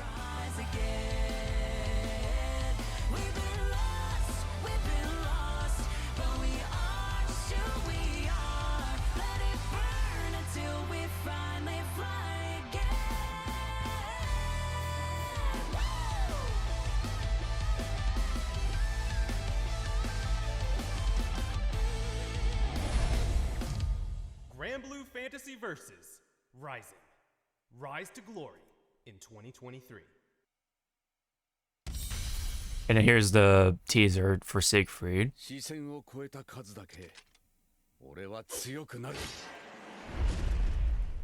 There you go. That little teaser, right? Yep. So he I don't know if he's like part of the Knights or whatever that they have for Grand Blue, but he's usually paired with like Lancelot, Wayne, and what's his face, Percival, and all that shit. So is Siegfried part of the Knights of the Round Table in like the original lore or whatever? Is he? Oh, you don't know? Okay, you're not familiar. Oh, for Siegfried, yeah, sorry. Okay, yeah, for like the original Knights of the Round Table. So yeah. Okay, so there you go. So that is a Knights of the Round Table reference, and with King Arthur and all that shit, right? So There you I mean, we could dive into. Let's go into Fate Gold territory. go. No, oh God. Yep. Nope. Yeah. Just like, yep. Nope. Close that. Close that. Yeah. I find it the whole thing like funny because Grand Blue Fantasy is made by older developers of like the early Final Fantasy games. So that's why you kind of like see like similarities and stuff like that when it comes to like the classes and some of the characters and such like that. Or jobs slash classes slash roles with with the main character and stuff like that, because the main character can go into like different jobs, classes, and all that stuff, like sage and blah blah blah, whatever, right? So a paladin, that's stuff like that. But yeah, Siegfried is here, and not much to say because this is just a little tiny teaser, but yeah, he looks good. I mean, other than that, I mean, it looks like Siegfried from Grand Blue Fantasy. But I want to see how he fights. I definitely want to see how he fights. Although it does say here, it gives you a little hint here. It says a heavy hitter who wields a massive blade, pressures foes at close quarters and mid range by sacrificing a portion of his health to activate managence. He can drastically increase his attack power for a period of time. So okay, so he's like a risk and reward type of character. So sacrifice some health, you get powered up, you get buffed. So that's a bit of a hint there. Any comment or anything of that sort for Siegfried, or this is I know it's a tiny old teaser, but yeah. Well, Tetsuya would be drooling.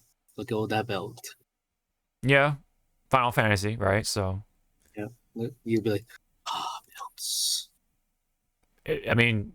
It's people from Final Fantasy, so there you go. You got the belt thing down. All right, so I believe that should be it. Oh yeah, other than there's going to be a beta testing of sorts going on, online beta taking place in May for PlayStation 5 and 4. This coming May. More information is going to come over time, blah, blah, blah. So yeah. That's it on that part. And okay, so we still have some stuff to talk about for fighting games. So we'll try to get through the fighting game stuff and the frontline news, and then that's probably going to be it, just from what it looks like here. Because we do have a lot to talk about for anime stuff, so we'll save that for possibly for the next episode, especially in case next one's going to be like dry and whatever. Anyway. Let's talk about KOF a little bit, because there is also announcements for KOF. But first, Kim's pants, yes, they're animated. Justice is served, according to Fighting Games Daily. So yes, his pants are well animated. So this is where that's the other since you said justice. That's the soundboard I should have made. Uncle Vernon from Justice is served. Yeah. Justice. Yep. Justice. Look at that. Look at that frame. I know, right? Especially for I think this is 13, KOF 13 or 13 or 11. I forget which one it was. But look at 14 though. Look at those sad pants just being stiff on a lower left corner there. Just sad. It wasn't whatchamacall. He didn't iron it correctly. Nope. He sprayed the the iron starch whatever before you ironed it. And he just left it. He just left it. He forgot to like do all the other steps. He's like, oh shit. Yeah, because even like the rest of his clothes are not even moving too in 14. And then look at the older game too, like well animated. Look at that. Yep. But now with 15, look at the sash. You got the pants. I kind of wish he was wearing his old outfit so you can kind of like actually see a fair comparison. But still, nonetheless, his pants are animated. So justice. Justice is definitely served. But there's actually new stuff here. Let me try to pull up here. New announcements and stuff like that. Oh yeah, they talked about Garo being still in development, of course. They just want to make sure that everyone's on board. Like, hey, we're still working on Garo. We didn't forget. But this is all the announcements in one video, so let's check it out. So there's Kim out there, of course. We already know that.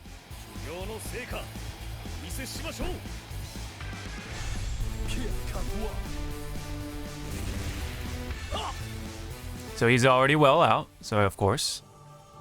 But guess who? Sylvie Paula Paula is back.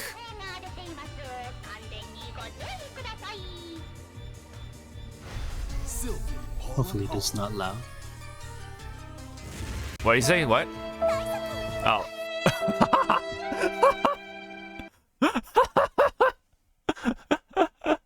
It's like, hopefully this is not loud. Yeah. It's loud enough. It's loud enough. Like, She even did the silly face or whatever. Let me see. Yeah, right there. There you go. okay.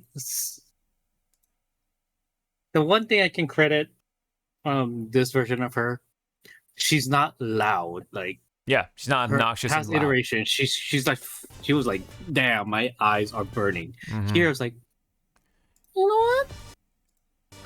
More tolerable. More tolerable than despite having a megaphone, she's still pretty tolerable to deal with. Yeah. But again, like her colors isn't like beating you across the head.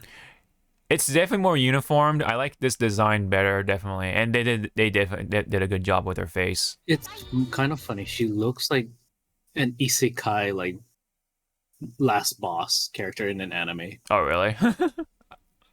Or in general, she looks like one of the boss characters. Okay. Huh.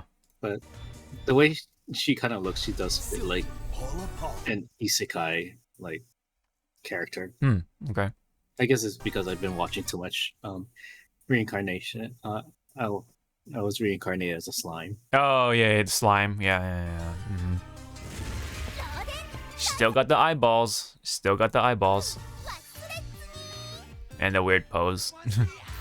It's funny. Her hair is almost like Hatsune Miku. Hatsune Miku. Yeah, yeah. The color shade and the color. Yeah, the gradients. It's actually gradient to green. Interestingly enough, it's very similar to Hatsune Miku in that shade. That shade of like green, blue. And crossplay coming still. Open beta testing in spring for crossplay.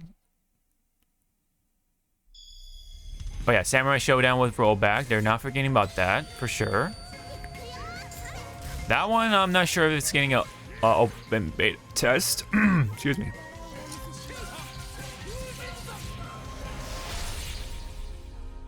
Still coming in spring.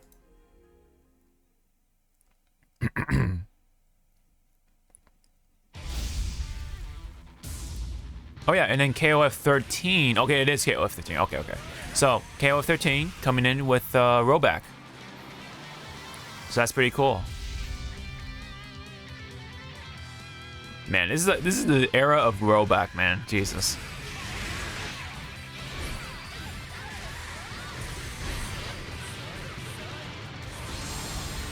I do miss sprites still.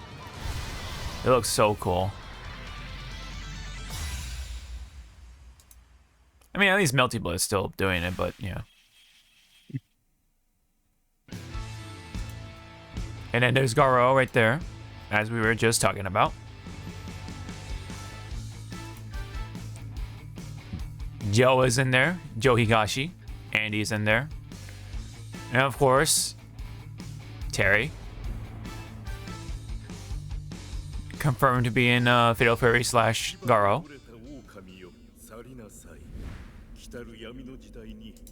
Oh, and then also...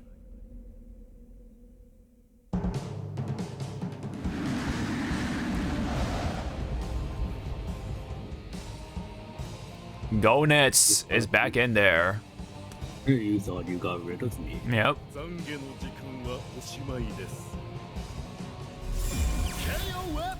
I will sing to you now. Say, please don't. Yep, and he's coming in a free update, actually. So that's actually pretty neat. That they're, like, sticking free updates in between these, like, DLCs and stuff like that. So, Sylvie Paula is a fully pledged DLC character. Goness is actually a free update character, so that's interesting. Najd is still cooking, so we gotta wait. And then we still have 2 more characters in the works for fall and winter. Looks like it's fall is going to be a male character, and then winter obviously looking like a female character. So pretty nice. Yeah. Any comment on this big KOF update? I guess Sylvie's back in there.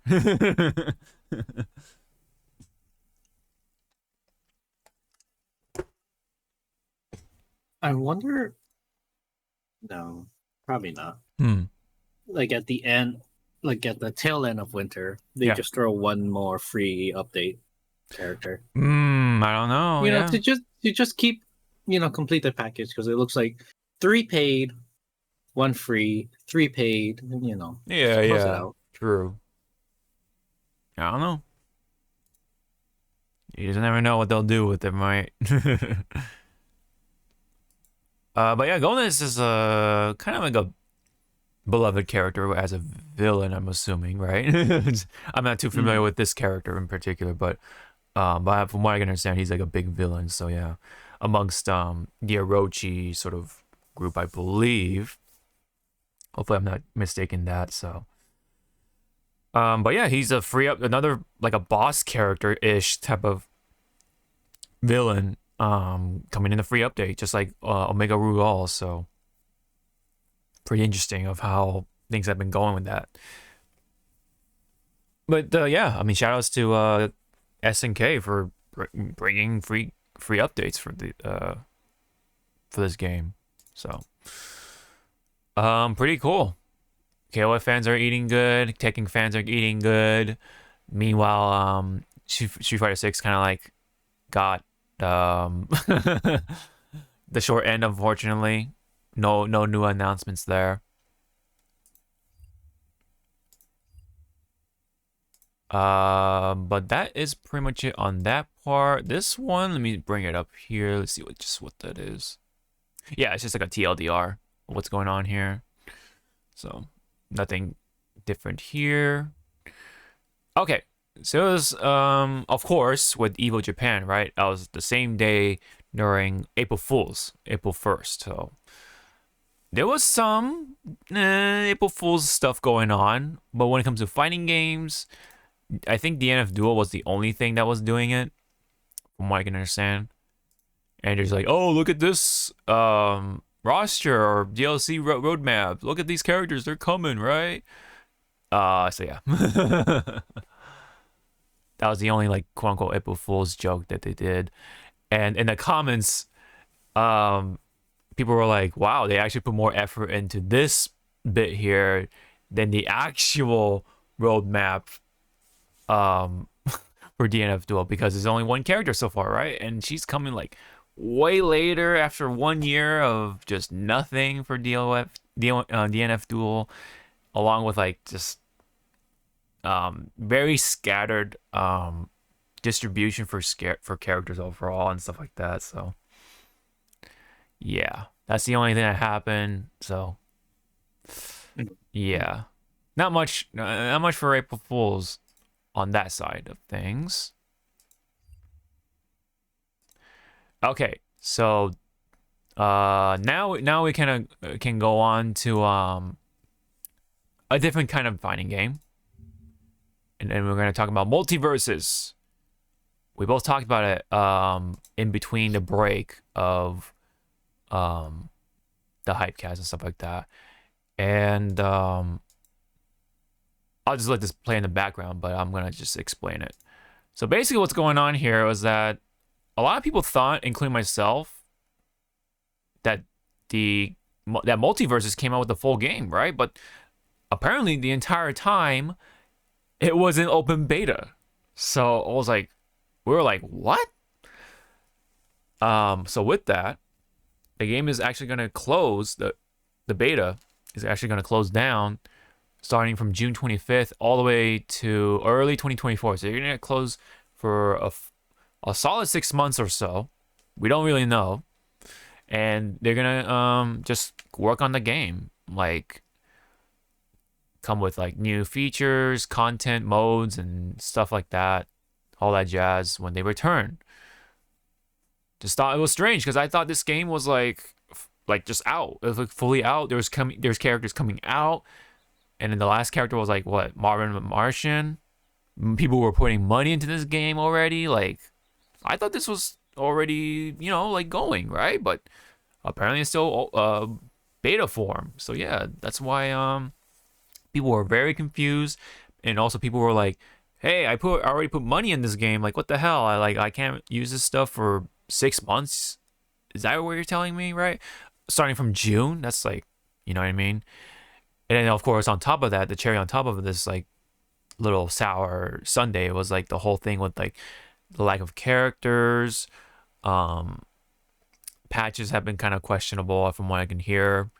At least they've been communicative, I guess. The communication is good. It's just that the actual execution is more or less questionable. Again, from what I can understand. Yeah, so I mean, I know you had a comment of sorts. I mean, if you don't mind repeating of what you were saying, I guess. I kind of forgot, but it was pretty much on the line. Like, well, we were both like going like, Jesus, like again, we thought the game was out full. Mm-hmm. Yeah. It's not. Yeah. And then now, when you think about it, there are the players that did buy some stuff from the shop. So it's like, are they gonna get reimbursed, or is it gonna the thing? Oh, go ahead. Yeah. What's it called? Transfer over to like the main game? Yeah, so that is going to transfer to the main full game whenever that comes out. So that we don't have to worry about in a way. Also, this is just going offline. It's not like completely like, oh, taking off from the store or anything like that. Yeah. So you can play this offline with your friends, couch co-op or whatever, right? But you can't play online. That's where the main stuff comes from, right? So, you know, you can still do the training lab or whatever. You can still play offline, but can we use like the costumes and all the like, you know, all the like microtransaction type of stuff offline? You know, so that's I'm kind of concerned about. Even though I didn't put too much money into this game, I don't think anyway. I think I put just like the initial like what, $10 or something like that, but that's really much it as far as that goes. But for the people who did the Founders Edition, right, that's a full $60 and you can't play it online for 6+ months. It's like, what the fuck, man? That's actually like, that's, you know, that's very concerning, right? But I guess that's how they're gonna do it. That's how they're approaching it.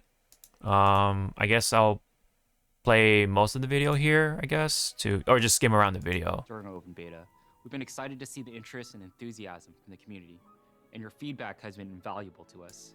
We continue to be humbled by the awards the game has received. Here's another thing. The open beta won the game award for best fighting game of that year. That's crazy. Over KOF 15? That's crazy.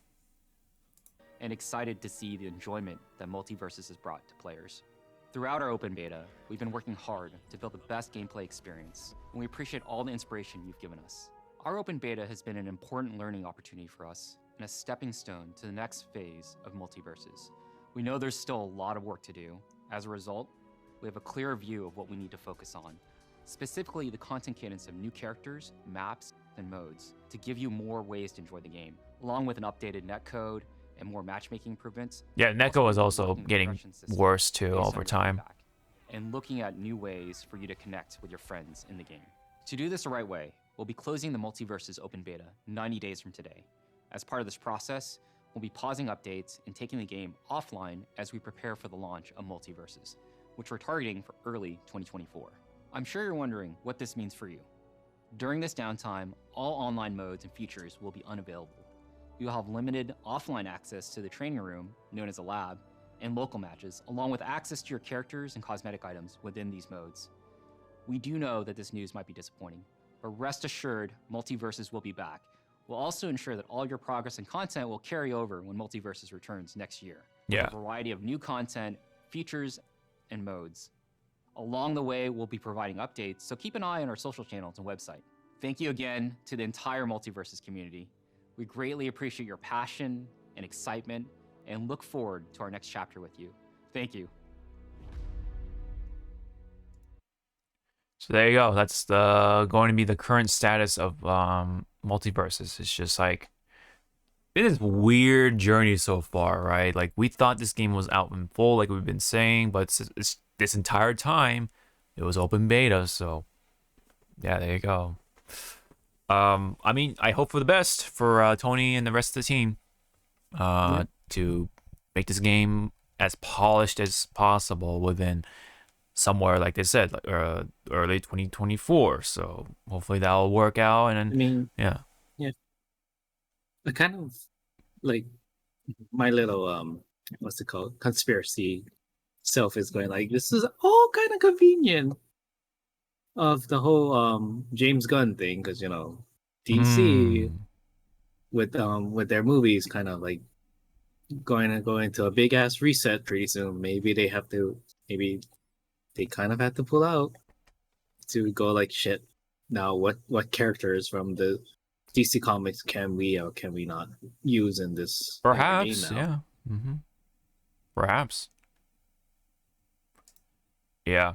It's definitely hard to say, but of why they're even like going through these steps in the first place. But yeah, that could be one possible sort of answer to that. But I don't know. It's definitely confusing to say the least. But nonetheless, Multiverses will go offline from June all the way up to 2024-ish somewhere, you know. So you know, enjoy the game as much as you can, I guess, right?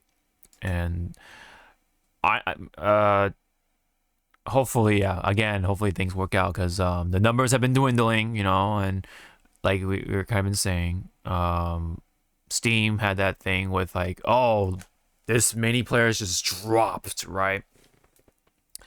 But while that could be, you know, could have been not tampered with, but like, you know, I don't know, maybe like they just like happened to catch this many players dropping at this time frame. But it overall says that yes, the player base has been dropping because of the problems that have been coming up in the multiverse. It's like just the dry content, the netcode, some questionable patching with characters, you know, stuff like that. It just kind of adds up to, you know, where Multiverses was going. But because I guess they're going to hit the reset button in June, maybe they'll save it. Maybe they'll get those numbers back up again. And hopefully we can actually have a flow of characters coming in and content and a better battle pass and all that stuff, right? Better costumes, how they're going to give those costumes out, battle pass stuff like, you know, stuff like that. So yeah, just be a better live service game. Hopefully it works out. You know, like I've been saying, because I do see potential in it. It was fun when I was playing it, and you have a toy box that's like vastly just like you can potentially make this a big fucking franchise for a live service thing. You have DC characters, man. You got Bugs Bunny and the crew. You know what I mean? And then you got the legendary stuff, right? So you can make it possible with Godzilla, King Kong. You know, Iron Giant was already in it, right? So you have so much possibility to make it really cool. So hopefully they can pull it off. Again, I hope it all works out once it comes back. So, anything else you wanted to say, or you're good on multiverses? All good. Okay, all good. Okay, one last thing for fighting games. This is like a bonus post. This is kind of like a Marvel Infinite moment with like, remember the Infinity Stones?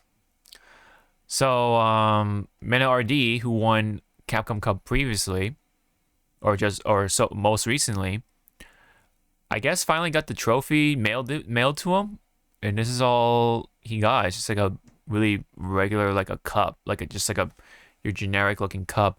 And then if you want to make a comparison to you know, the expectations versus reality type of thing, let me try to yank it over here. Oh, I gotta copy this link or whatever. All right. New tab. This. All right. Here we go. That's what this was supposed to look like, right? This is what we thought was going to be the trophy. But here it is. Yep. Look at that, right? Look at this trophy. You got Ryu doing the shoryuken and everything.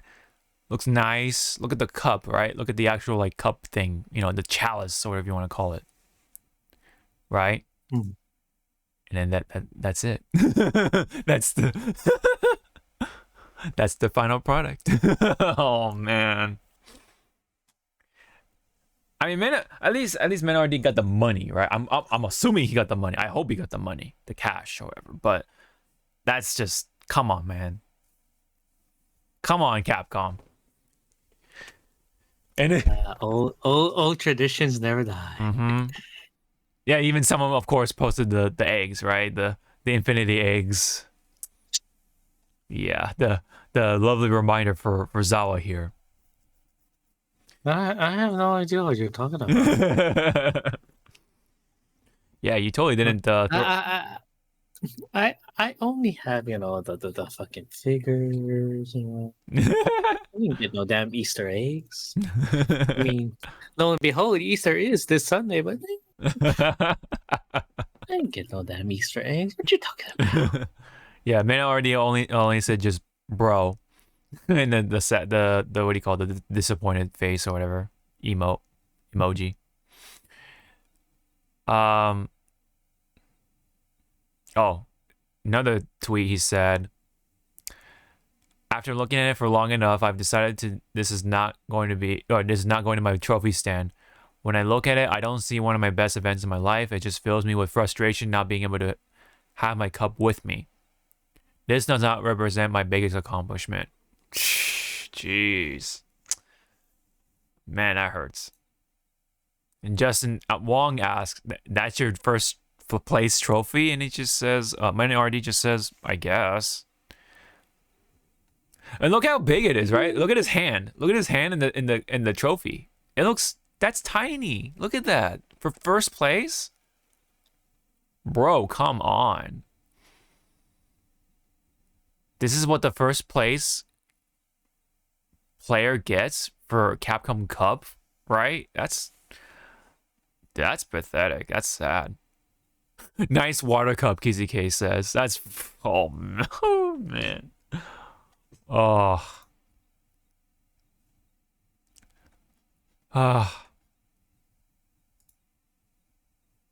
Capcom, man. It's like one thing and then But here's another thing, you know. Oh boy.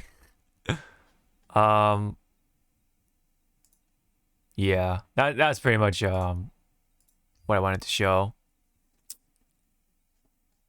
Emotional damage. Emotional damage. Pretty much. Pretty much. Oh man. It's pretty much that whole why Lord. Mhm. Yeah. Okay. Let's try to see if we can wrap it up just with the frontline news because there are some things I do want to mention at least. Okay. Yes. So let's just try to get through these, shall we? Oh yeah, this is the whole E3 thing. So let me like unfold all of the tabs. Yes, because in between, yes, E3 is canceled.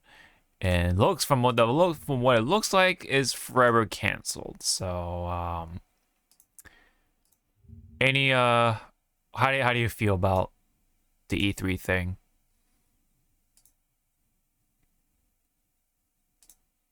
I mean, it's kind of inevitable because of the other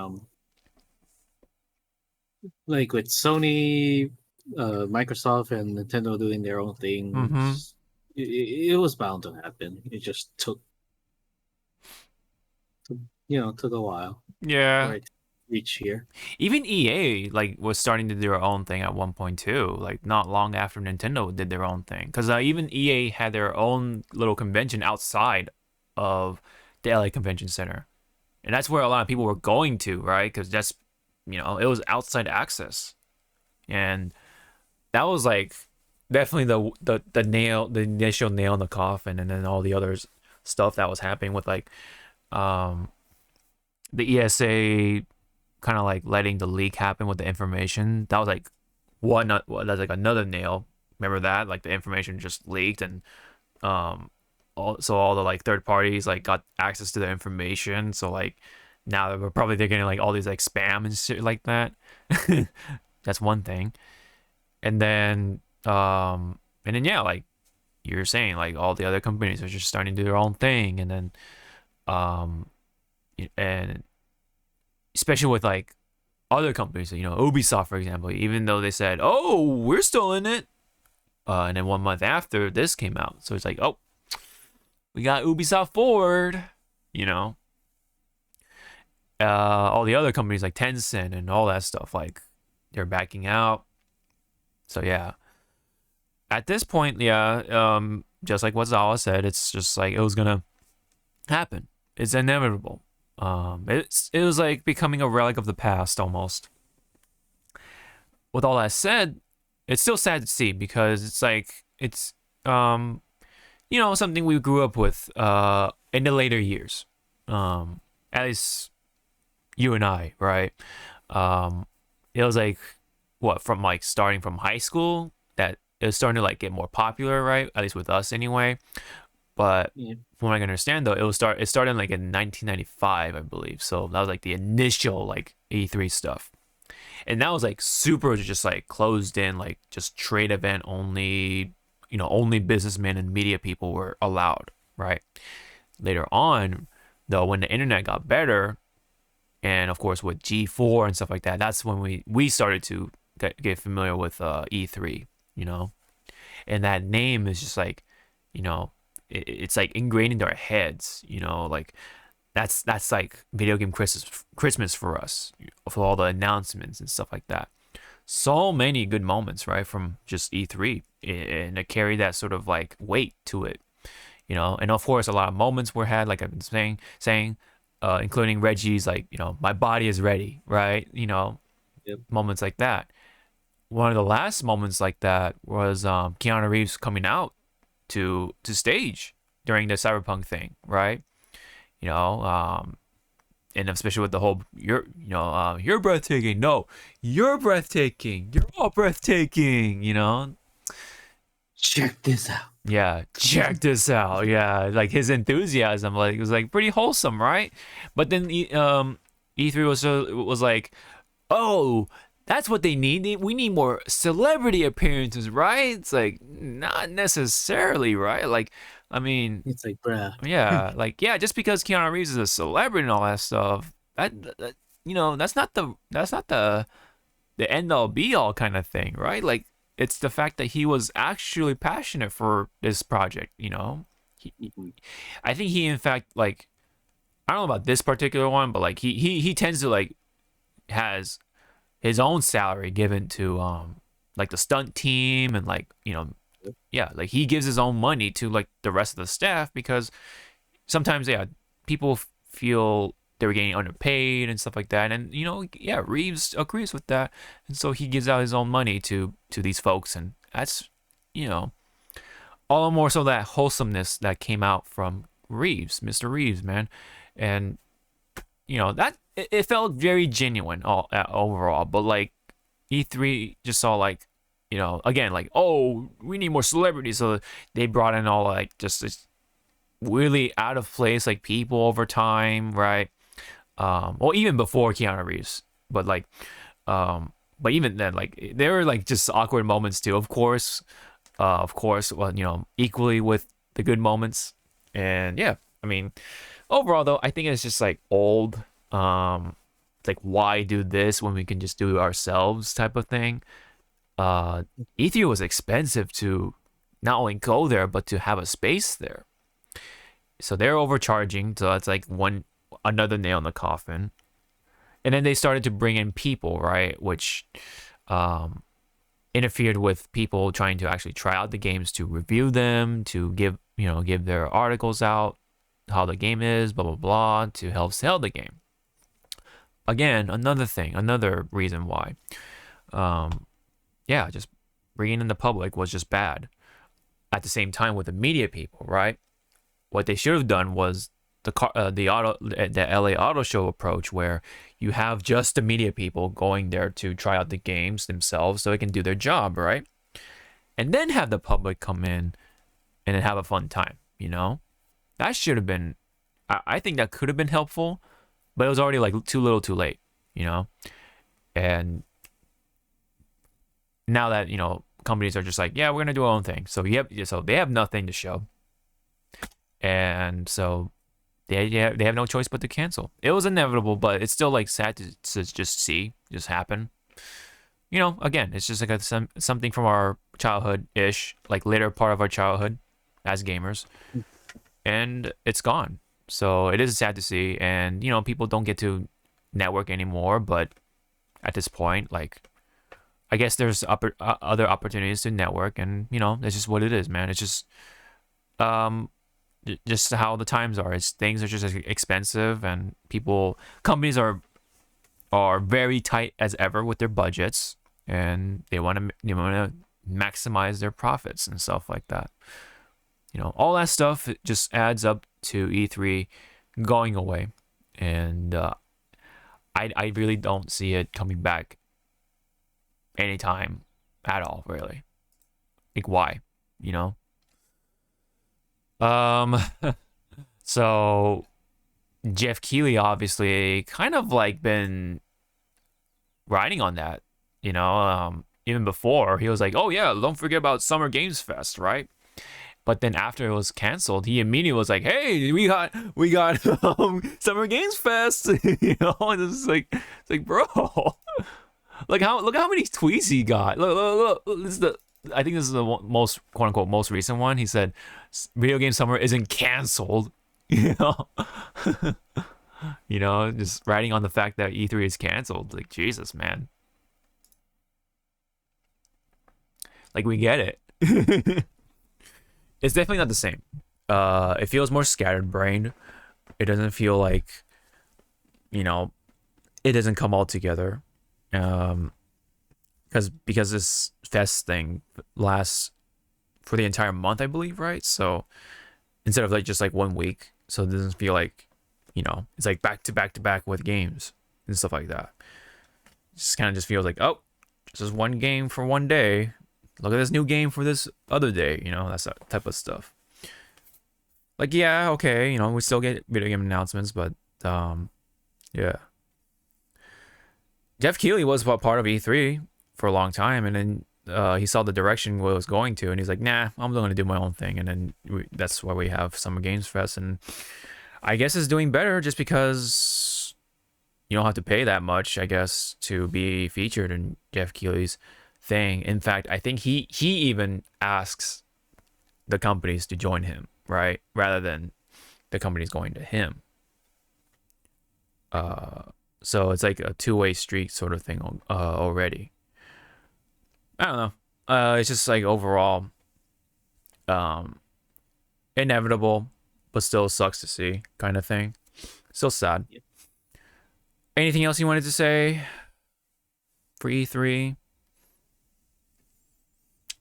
You had a good run. Yep.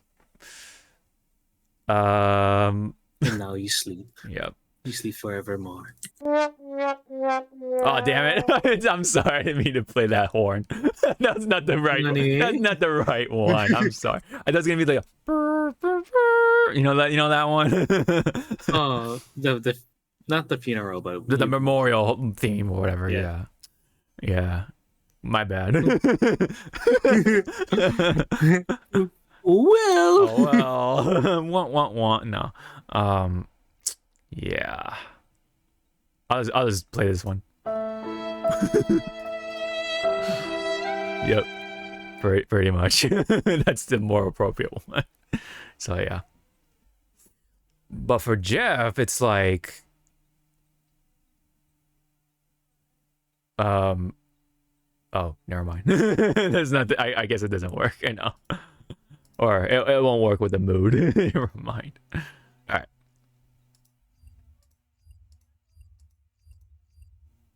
That's it for E3.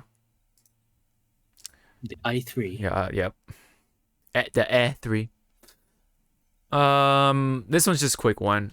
Involving with the PlayStation thing with Microsoft, because you know, Microsoft is buying out Activision, blah blah blah. This is just basically saying that the UK regulators are now siding with Microsoft just because now they actually read what they're gonna do with Call of Duty and stuff like that. So I guess people didn't do their reading. So it's kind of just like what do you call, take it at face value sort of thing from Sony and other parties that, you know, Microsoft was just gonna be egregious about Call of Duty and stuff like that.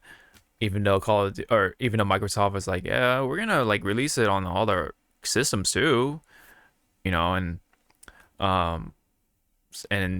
looks like Sony overall is like kind of butthurt from what it sounds like. They're very butthurt, and you gotta remember, right, of what Sony has done with their exclusives too, including Call of Duty, right? So they're almost like projecting, you know, their sort of not problems, but like all the egregious stuff that Sony has done themselves onto Microsoft. So, you know, at the end of the day, they're the same. They're just the same as any other company, man. They do some scummy things, and they're just as bad as they or anyone can be with their own exclusives and IPs and stuff like that, man. Like look, I know Call of Duty is big, right? But having Call of Duty is not the end all be all sort of thing. Like, no, not. I mean, do you play Call of Duty?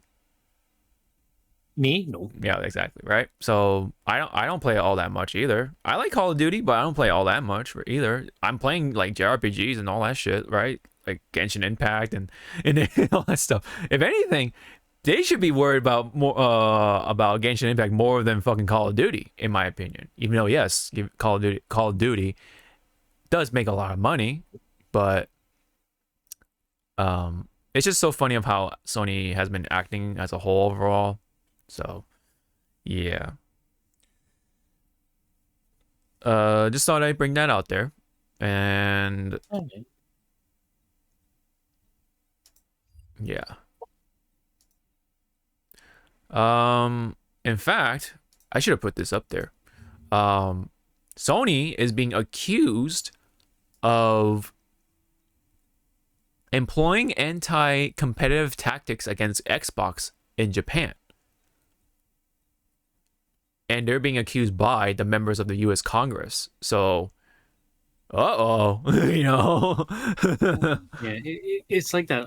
But then when I look at it, it's like, well, one, the U.S. Congress kind of don't have really a say in what happens in Japan, you know. But just saying, yeah, but just towards towards Sony, of course, yeah. Yeah, they can critique them and give them shit for it, but for Sony, yeah. You know, I think we also need for like when stuff like this happens, we should have the South Park. We're sorry. No, I know. Oh man, okay. So we're sorry, and then what was the other one? Oh yeah, Justice is yeah. I need to keep that in mind. We're sorry. Yeah, I can like already imagine how that's gonna go for the future episodes. But yeah, so yeah, I mean, again, I feel like Sony has been projecting this entire time, like look at you, Sony, look what you got, right? Like you got Spider-Man, you got fucking like Last of Us, look at all the IPs you got, right? When it comes to video games alone, and then not to mention what you did with Street Fighter 5. Like it was only on Street Fighter 5 and PC for like a very long time instead of Xbox as well. Like you know what I mean? Like you gotta remember what Sony has done in the past too. And then they own Crunchyroll and Funimation, like two big fucking like anime related like companies, you know. Yeah, I mean, it's just plenty of other stuff that they have under their belt. It's like, but Call of Duty, we gotta like slow them down as much as possible. Call of Duty, oh no, you know, we're losing Call of Duty. Oh no, don't look at our other stuff, but oh no, you know, you know what I mean. Don't look at Spider-Man. Don't look over here. But oh no. So yeah. That's what I wanted to bring up. And then also, I don't know if you heard about this one, but Dark and Darker. I don't know if you heard of this game. It's kind of like a what do you call it? An extraction game where you collect loot and then get out, you know, sort of thing, with like Tarkov and stuff like that. Todd and James were playing this game for a little bit, and then Nexon, you know Nexon, right?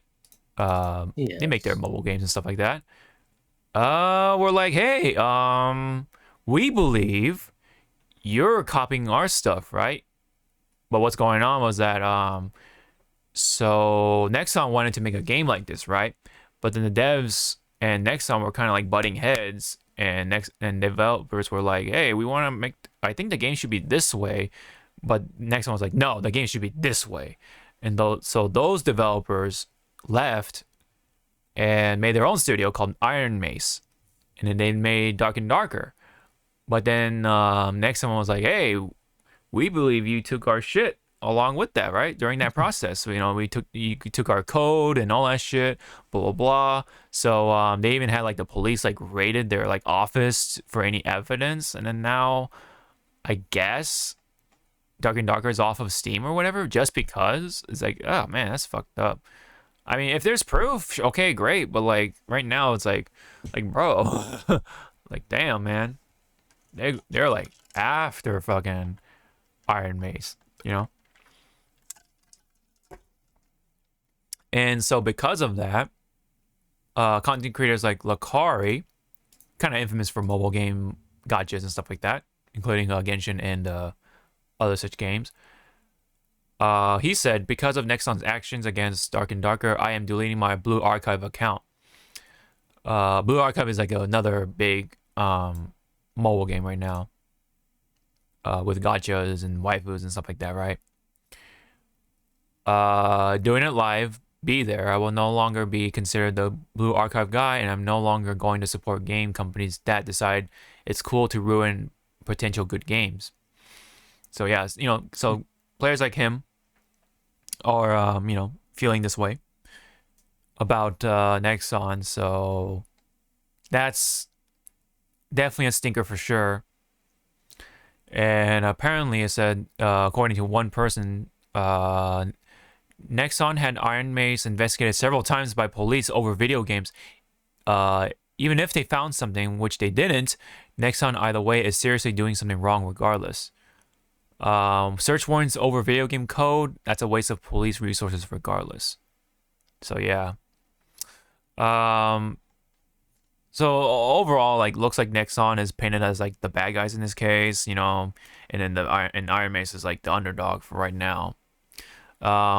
Hopefully further development comes out of this, and hopefully it works out for Iron Mace, of course, and then Nexon can just fuck off or whatever. But we'll see, right? If they actually stole some things from Nexon, then that's that. But like, if it looks like it says that they haven't found anything on them, so they have no evidence on them, and yet they just insist on trying to, like, take them off the map and stuff like that. So it really goes to show of what Nexon is like, because Nexon is infamous for like shutting down mobile games, even though they're like not doing horrible or anything like that, but they're not I guess performing well enough, like Dungeon Fighter Online, for example, right? What do you know? And shit like that. So it sucks. I mean, I definitely hope for Iron Mace to come out of this okay and stuff like that. So any other comments about Nexon, so on and so forth? Just full on, here we go. Yeah. Hopefully things work out. Speaking of companies being shitty, guess what? Activision Blizzard it's in another sort of conundrum, right?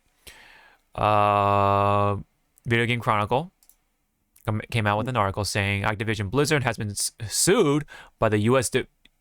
Justice Department for alleged antitrust violations related to its Call of Duty and Overwatch esports leagues, including limiting competition and suppressing player wages. So yeah, another fire under their ass, right? So that's yeah.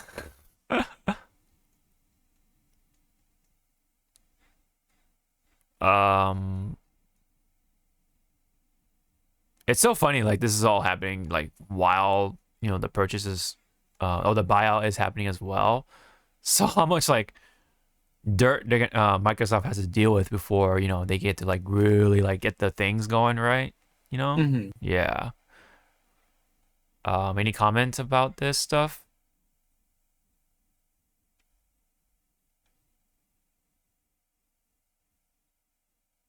Keep going, keep going, Action Blizzard. You thought this merger was good? Yeah. So I guess they specifically they implemented Activision Blizzard implemented some sort of competitive balance tax designed to penalize teams if player compensation exceeded a threshold by the game maker.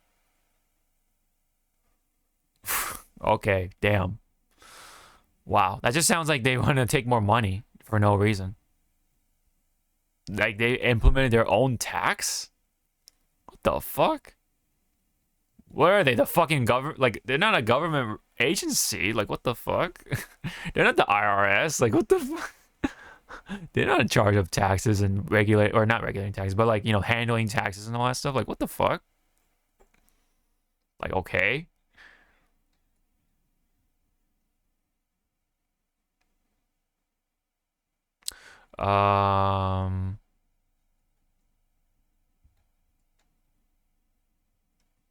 But okay, so I guess there wasn't a settlement of sorts. But I don't really see what the result is.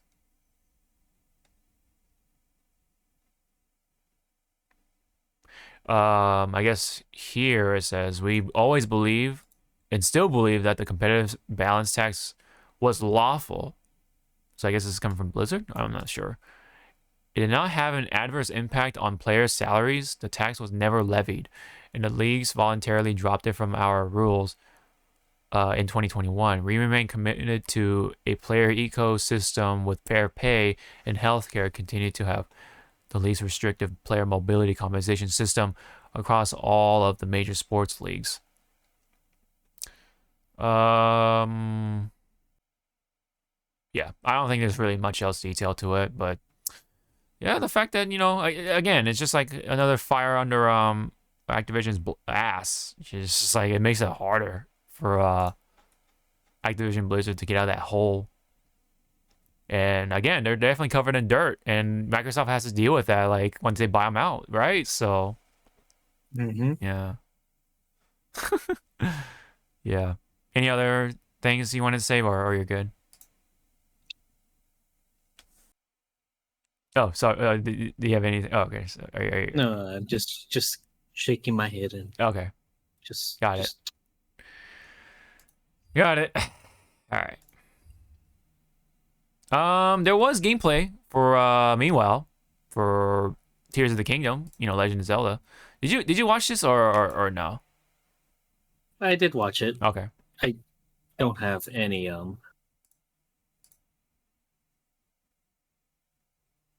I'm losing interest in this game. Ooh, okay. So okay. Could you explain like why or kind of like that the fusing mechanic? Mm-hmm. So what's this does not okay. To me, this is not feeling like Zelda anymore. This is feeling like Minecraft now. Minecraft. Okay, interesting. Okay.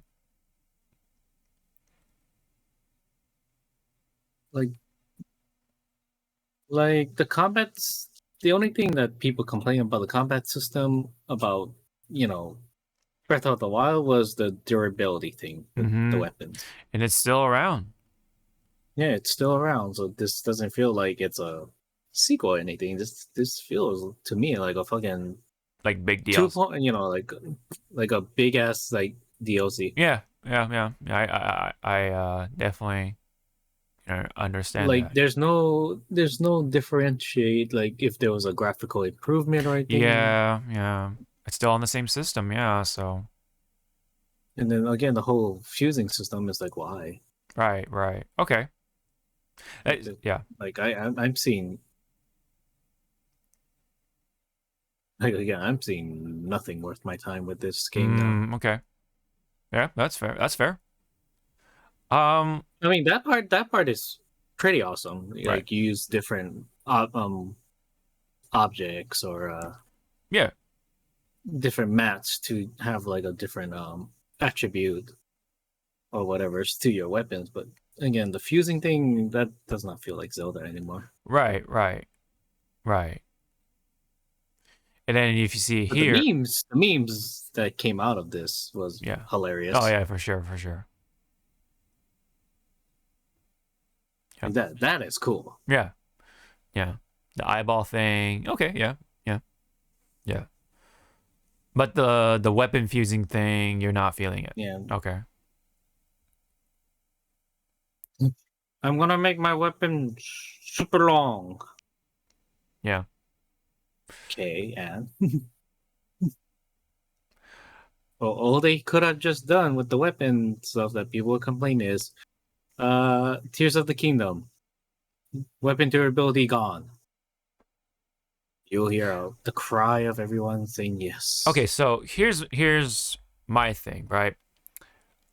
I think when it comes to these like basic ass weapons, like the sticks and stone, like literally sticks and stones, right? Yeah. I think I'm okay with the durability being there, right? Because like obviously it's like something you can pick up and whatever, right?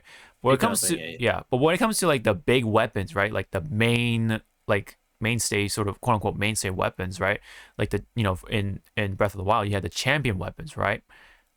That's where those weapons should be repairable, they should repairable, or they did not need the durability. It was like something. Here you go. Here's your reward. Mm-hmm. Yeah, or like a recharge thing, like the Master Sword has, right? Like something, right? Because that's what the Master Sword did. Like it has some sort of like it has a thing of durability, but it can just recharge once it, you know, reaches to that limit. I mean, I don't know. I mean, like, either of those avenues I'm okay with, but the fact that they didn't, like, they just break and they're gone forever. That's like, what the fuck? You know? That was like my biggest turnoff from Breath of the Wild, as fun as it was at the time. But when it comes to like the fusing thing, I think it is neat, but my worry is about the dungeons. I don't think they talked about the dungeons. In fact, I think they might just omit it, which that to me is what makes Zelda, right? The dungeons, rather than the combat or whatever you want to call it. It's like, you know, the puzzles, all the things you do in those dungeons. Where is that here, right? We didn't get to see anything relating to that. Maybe there are, but maybe it's gonna be like really limited, or like it's just like, I don't know. But for the most part, this gameplay is just like, oh, look, you can build this, you can fuse that, you can like do this with your arrow. Again, it's Minecraft right now. Right. And then, I mean, right here, this is kind of me nitpicking. I don't, you know, based on the time period, saying that Zelda games are always depicted. I don't think no one knows how to build that fucking shit. A freaking fan. Right. And then look at this one. Or that. Or hot air balloon, I believe. The hot air balloon I can see, but... Yeah, look at that, right? Yeah. Oh, look at that. There's a... It's like, again, to that whole meme of immersion. Right. It's like, oh, your immersion fucking died. Yeah. You know, not to mention, like, how's the game gonna run? Is it just gonna run the same exact way as Breath of the Wild? And, you know,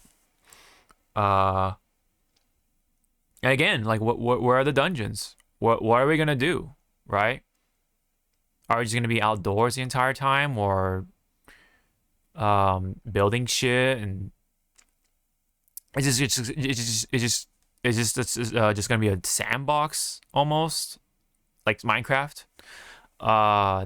What's the story about? Or where is the story gonna go? Right? Like, is that just gonna be an afterthought? And then they're just like, oh, but look at what you do in the game. Look what you can do in the game. You can fuse these weapons. You can build this boat. You can build whatever. Yeah, that's our way of fun, right? And apparently you can ascend to like the Sky Islands and stuff like that.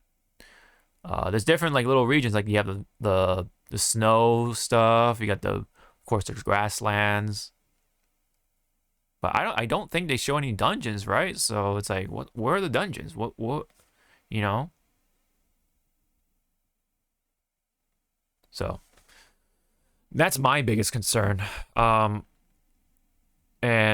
I think the fusing is whatever, as long as the other stuff is like existent, right? Is that around? Is the dungeon stuff around? Is how's the weapon durability gonna be like overall? Like, can we at least repair our weapons?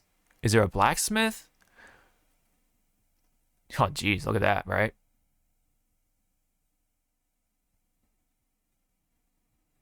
You can actually just glide your way back to the ground. And it's funny, right? They're called Sky Islands, right? You know, so they kind of remind me of a One Piece, you know, with the whole Sky Island arc thing. I mean, I know it's super high, but Jesus Christ, it's like, I'm free falling. Yeah, I know, right? Oh, and he survives in the water, even though it looks pretty shallow. It's not the fall that kills you, it's the sudden impact. Yeah. I mean, the sudden stop. Yeah. Bullshit. Right. Yeah. So it's like, I think overall it raises more questions more than anything. Like, yeah, okay, man, you know, the combat is cool and all, but what are we gonna do with that combat? You know, are we gonna go into dungeons with that? Are we gonna have cool puzzles along the way? You know, what about the story? Yeah, you know, with Ganon and stuff like that, like, you know, dried up Ganon, like, what's that gonna go? So that's my, again, that's my number one concern. So that's all I have for the main points of mine. I'm cautiously excited for it. It's like the best way to put it for myself. All right. Let me see. I think I'm gonna just talk about one of these things from the games news, and then yeah. So what I want to talk about here from the game stuff was the excuse me, the murder of Sonic the Hedgehog. That was supposed to be the April Fool's thing, right? That's one of the April Fool's jokes from Sega, but it's an actual game, and it's free, and you can still download it from Steam. Only on Steam, unfortunately. It's no like Switch or PlayStation version or whatever. Maybe they'll come out later, but we only have them on Steam for right now, unfortunately. Murder of Sonic the Hedgehog is basically like a visual novel, just all like text dialogue, no voices or anything like that. But I thought it was fun. It's like a kind of like it's more story than anything. And if you like Sonic the Hedgehog, you'll definitely like this game, right? Like you're there for the characters. There's some gameplay involved with like the detective stuff, and it's very straightforward. And also like, you know, it is Sonic the Hedgehog, so you gotta have some sort of like platforming stuff, right? It does incorporate that into your sort of like thought process, quote unquote. So when you're thinking, that's where the platforming comes in. Like, oh, you know, you gotta get to this level with this amount of rings by the end goal, and then if you have the rings, you win. And then you get to you know, do your accusations or whatever, interrogations, all that stuff. Yeah, so you gotta find clues, point and clicking, plenty of that happening. Well, yeah, I mean, I like the story. It was like, you know, it was like fun, wholesome, with some tension involved, right? I at first thought it was actually gonna be a murder of Sonic the Hedgehog, but it was like, I guess minor spoiler, like this is a murder mystery game that they're playing. So so Sonic is pretending to be dead, but there's something else going on. So yeah. That's why, like, when I saw Amy like reacting to Sonic being dead, she had a smiling face. I was like, wait, what's going on? Right? Why is she smiling? You know? So I was like, wait a minute. So the context definitely is that they get on the train, and so happens that they were able to set up some sort of like murder mystery games, and there you go. So yeah. But you still have to find out who murdered Sonic. But there's also another plot going on. You know, that sort of thing. Yeah. Who murdered Sonic? His boyfriend Shadow. There, I saved you 3 hours. No. I mean, you gotta play the game. You know. No. It's always the angry You gotta play the game. Because we all know Sonic's not with Amy. Well, it's like Sonic's either with Tails, Shadow, or that human. It's up there, Steve. It's up there. You mean Elise, right? Princess Elise? I don't know. Okay. That 06 was it was a trip. You had to be there, kids. I mean, it's just a what if story overall, so it never happened. It literally never happened because they reset the time. It never happened. So it's like an etch a sketch doing this. Exactly. That's what it is. That's exactly what it is. It's an etch a sketch. So I would say that was the best, quote unquote, best April Fool's thing out of all that, because we got an actual game out of that, and character designs were interesting. It was fun, you know, and yeah, visually it looked interesting too. So I played it on my stream on Twitch, and I did all the voicing and stuff like that. So I was like reading dialogue for like 5 hours straight. So my voice was just like, oh, but it was fun. Fun experience. The levels were kind of frustrating by the end of it, but you know, that's video games. But yeah, that's the gist of it. So thank you, Sega and the Sonic social media crew who actually helped develop the story and all the writing and blah blah blah. You know, that all that jazz. So thank you for that and major props. Okay, let me see. I guess. Well, we'll leave the rest of this stuff for next time. The games news. Let's say I guess we can like lightning round the rest of this stuff, the anime and all that stuff. So, there is a statue or Nindoroid. Yeah, there's a Nindoroid of voice actress Nozawa Masako or Masako Nozawa, depending on how you wanna say the name. That's the voice actress for Goku or Seiyu for Goku. Right, very, you know, sought after in the voice acting industry in Japan. Very well respected, and yeah, now she has her own Nindoroid, so actually pretty awesome. And yeah, it looks pretty good. Pretty, I guess, accurate, you can say, in anime terms. Pretty respectful design. With her red hair and all that stuff.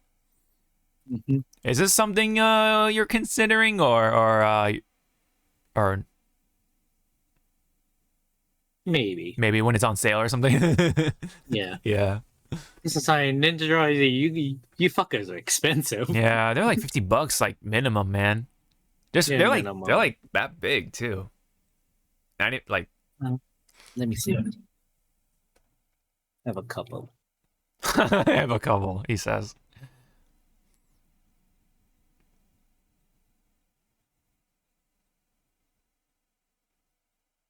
Just bringing them out.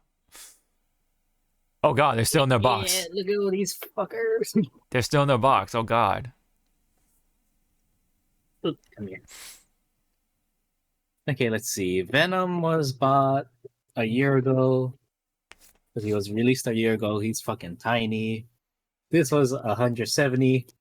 Oh god. Heinz, this is his second release. So they fixed up his from his original, and right. He's fucking tiny. Yeah. I bought him on Crunchyroll for $90. $90? That's crazy. And then this was given to me as a gift. Dio, of course. Yeah, they're fucking tiny. Yeah, that's like right around my estimation. Yeah. They're like. I mean, they do have like different parts in them to like, switch it out. You can switch up the poses and expressions. That is true. Yep. But yeah, Ninja Droids, like, I call them as the better looking Funko Pop. Yeah.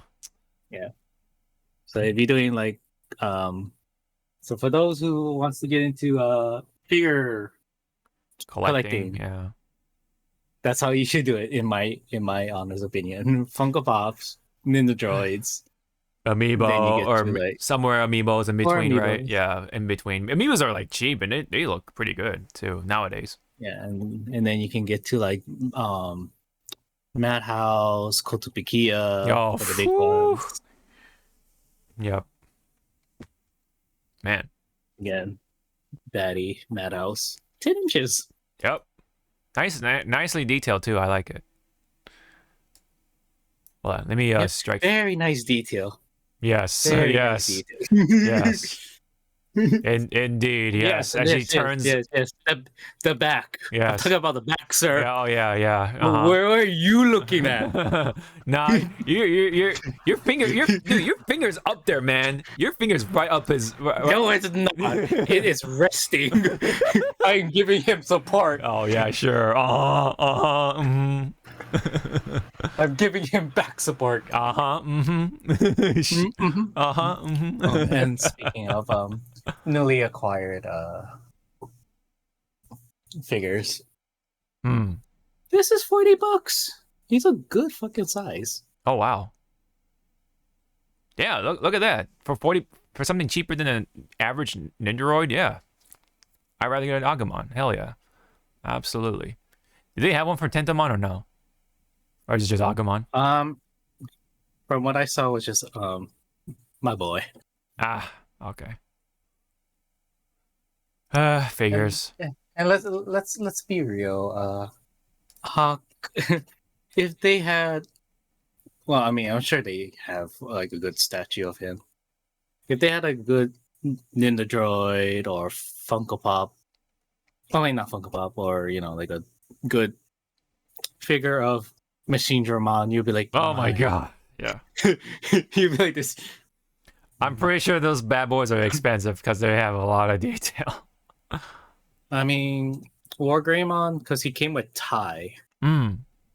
He was 200, but it's because it was made by Madhouse. So Madhouse has a good reputation of making figures. Yeah.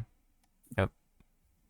All right. Let's get through the rest of these ones. Jamie Lee Curtis put out a tweet about the live action One Piece thing. She's like basically saying, yes, I would love to be Dr. Kureha during the Chopper saga thing, if they even get that far.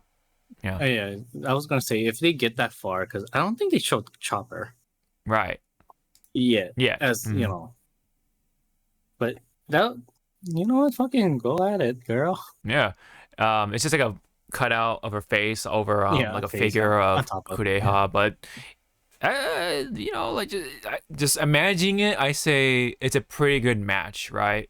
Of Jamie Lee Curtis with as because when you think about it, Kureha is old, right? But not like super old, like she's an Obasa. Yeah, like she's nimble and like she's still like she's like throwing shit at fucking Chopper and whooping Luffy's ass and Sanji's ass. Yeah. Again, that episode was so fucking hilarious. Yeah. Oh man. Those parts were hilarious. Her face was like, you have chosen death. Sit down, boy. Oh, dude, like whenever I think was it Sanji that called her like old lady or something like. It was Sanji. He was like telling her like it's time, like something like what, like it's that's enough out of you, old hag, or something. Something like that. She's like, okay. Yep. You have chosen your words poorly. my poor young patient. Yep. Proceeds to whoop the shit out of him. Could have just said like, your life is literally in my hands, right? Yes. Yep. Yeah. I can just kill you right now. Yeah. Okay. Another deleted tweet, man. What's going on with these deleted tweets, man? Jesus. Redacted. Okay. Didn't happen. Yep, didn't happen. What's happening soon is Power Rangers. Power Rangers returning is a thing. Mighty Morphin Power Rangers once and always will premiere on Netflix April 19th. So they almost have like all the original Power Rangers cast. Oh, see. Yeah. But unfortunately, like one of the Pink Ranger didn't make a return because I think she Amy Jo Johnson doesn't. I believe she doesn't live in the U.S. anymore. Oh, that, and also like I think she didn't agree to the contract that they're offering her or something about But she's still like, my hat's off to the rest of the cast. Good luck or whatever, best to them, that sort of thing. So that was good and all. Best way to handle that situation as possible. Yeah. I forget what Alpha sounds like. Let me see. Hold on. Ranger. We gotta make sure. Oh yeah, and then they had I forget her name, but the original Yellow Ranger unfortunately passed away. So they even like playing that into like the storyline into here. the story. And then her daughter is who is maybe potentially going to be replacing her, quote unquote, as the Yellow Ranger.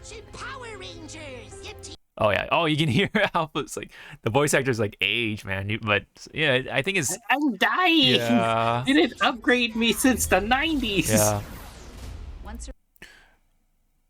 Yeah, that's. Wait, who's Rocky? Okay. That's Rocky. Okay. Is it from Turbo? Oh, so from Turbo. Okay. So it's not the original Red Ranger. Yeah. The original will be Jason. Yeah. And stuff happened with Jason, right? Yeah, but I believe he's off the hook on that. Oh, is he? Okay. Yeah. But maybe just because, sort of like that. Yeah, the residual thing, I guess. Yeah. I wonder if they even approached him at all. Mm-hmm. They probably have. Mm-hmm. And then we have Kat, the Pink Ranger, right? who From took over Kimberly's spot. Yeah. So she was part of Mighty Morphin, and then just went on to Turbo, and then Space. I want to say she was in Space, but the back of my head said no. She exited before in Space. Yeah, I do recognize her at some point in the original stuff. So yeah, I mean that's a literal cat. Yeah. Changed into a human by Rita. Okay. That's funny. And I forget these two's names. I forgive me, but it's been a while. Billy and Zach. Yeah. I have returned with their original actors. Yeah. The Ranger? Always a Ranger. It's morphin' time. Yep, and then Rita. And for some reason, Rita is back.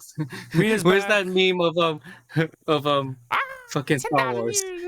No, not that one. Oh, Star Wars. So somehow Rita, somehow Palpatine is back. Oh yeah. This time somehow Rita's back. Yeah, and then of course they have the CG Megazords. That's kind of inevitable, right? Instead of the practical effects, right, with the Megazord. That's what I miss. I mean, that's what I miss, and that's why we have our tokusatsu, like Super Sentai and Kamen Rider. Yeah. Keeping the suit actors strong. Yep. Huh. Oh, you got the putty. There's Megas. Oh yeah, the putties. The putties. Oh, and this stage they recreated it. Oh, did they really? Yeah, I recognize this. Yeah. That's awesome. The bar. Yeah, the bar, like the lounge, like the hangout. Yeah. Like a hangout lounge or whatever you call it. Yeah, you're getting old, man. Oh, they got the Green Ranger. Oh, yeah, Adam. It's Ichigo. I mean Nero. Yeah, I mean Zero. I mean fuck. Yeah. And then they have Aisha, who took over the Yellow Ranger. And I believe she exited before midway of Turbo. Okay. I forget. So yeah, I mean Rita is in the like a robot suit or she's a robot, looks like, because the original actress for Rita Repulsa is from the original Japanese film, right? The series. Yeah. And so she unfortunately passed away, I believe, right? She passed away because the original Rita was from the Super Sentai series, and they admitted it back in the 90s. They just chopped up that Super Sentai show and just flung in American stuff, shots. They fitted their own stuff, and so that's why they have just this one, just so you have Rita, but it's not really Rita. But a lot of people are speculating because Power Ranger lore, she might be reconstructed from the remaining machine empire that was in Zeo. Because they took residence up in the moon. I see. Where's what's his face? Zed? Zed, yeah. Is he he's just out of the picture? Probably dead or somewhere else. Yeah, somewhere else, yeah. Yeah. But it's still Rita's voice actors, right? It's the same voice actors, I believe. Maybe. I need her to scream. Make my monster grow, bitch. Yeah. A new body. Yeah. After all these years, I found a new body. Yeah. It sounds like her, but Yeah. I wonder if it's the same VA that was used in Battle for the Grid. Well, that's the original actors, right? So, or the original of the English side, right? Like, so very confusing, I know, but yeah, I think it is. Here, let's settle this with the internet. I mean, come on. Ranger, once and always. What's going on here? Let's hopefully the internet can help us out here. Let's go with the Power Rangers wiki. Hopefully they'll tell us. Casting. Vicky. Let me see.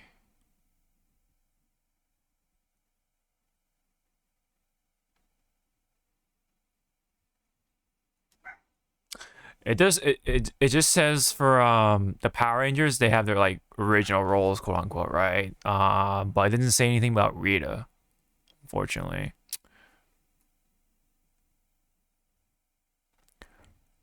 Let's see. Well, hold on.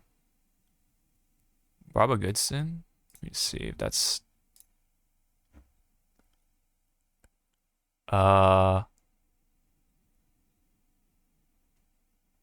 I think it is. Yeah. Barbara Goodson, having to play the voice of Rita Repulsa in the original Mighty Morphin series, Zeo, and In Space, both Power Ranger feature films. Also, let's see if we can see her in the video game. If that's let me see.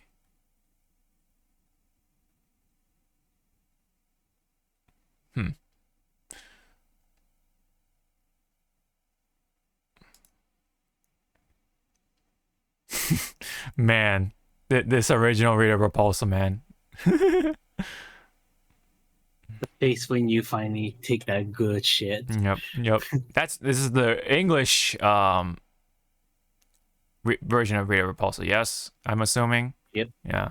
Yeah, that's the English Mm-hmm. or the US version. Yeah.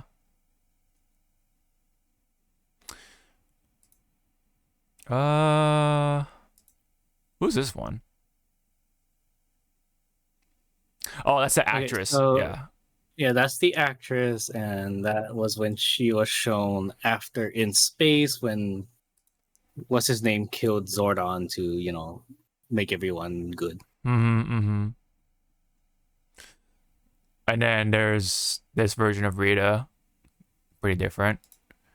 Hyperforce. Okay, it's just like a game or something, or what? Hyperforce? Monkey, Super Robot Monkey Team Hyperforce Go? Yeah, Power Rangers Hyperforce. What is that? No, it's another one. Okay. Oh, wait, what? I'm so confused. It's a web series? Oh, tabletop role-playing game web series. Oh, okay. Web series. So it's a Twitch version of Power Rangers. That's very strange. Okay. Okay, so I think we can safely say that it's the original voice actress. So yeah, that's awesome. Oh damn, there's a photo right there. Look at that.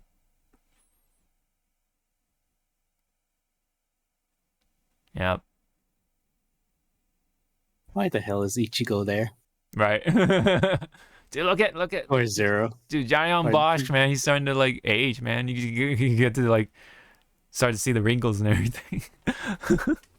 He doesn't have the good Asian genes. No, I know, right? I'm just kidding. He's gonna age like fine wine. Yeah, for sure. Just like the rest of the cast. Yes. Yeah. Yeah. He barely aged. Like, look at him. Like, next to Billy. I forget the actor's name. Fuck. Walter Jones and is it Walter Jones? David Yost. Okay. Yeah. He barely aged. Like, damn, man. He's a vampire. I know. Walter Jones, yeah. Walter barely fucking aged, man. That's damn.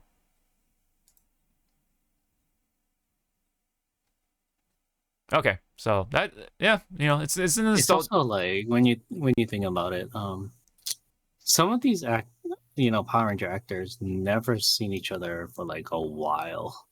Yeah. All of them are doing their own thing, especially with Johnny and Bosch, of course. Yeah.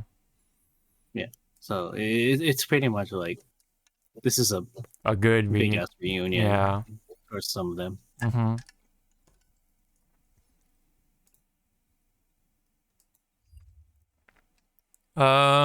Okay, let's just try to get through these quick.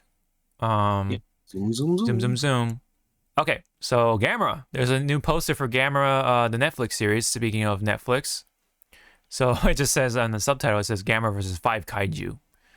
So in the back, it looks like Gauss, right? That's like usually like the rival for it's like a mainstay, right? Like for the Gamera series, or Gamera. This one, I better hear that stupid child theme song of Gamera. Oh yeah. Gamera. The one in the foreground.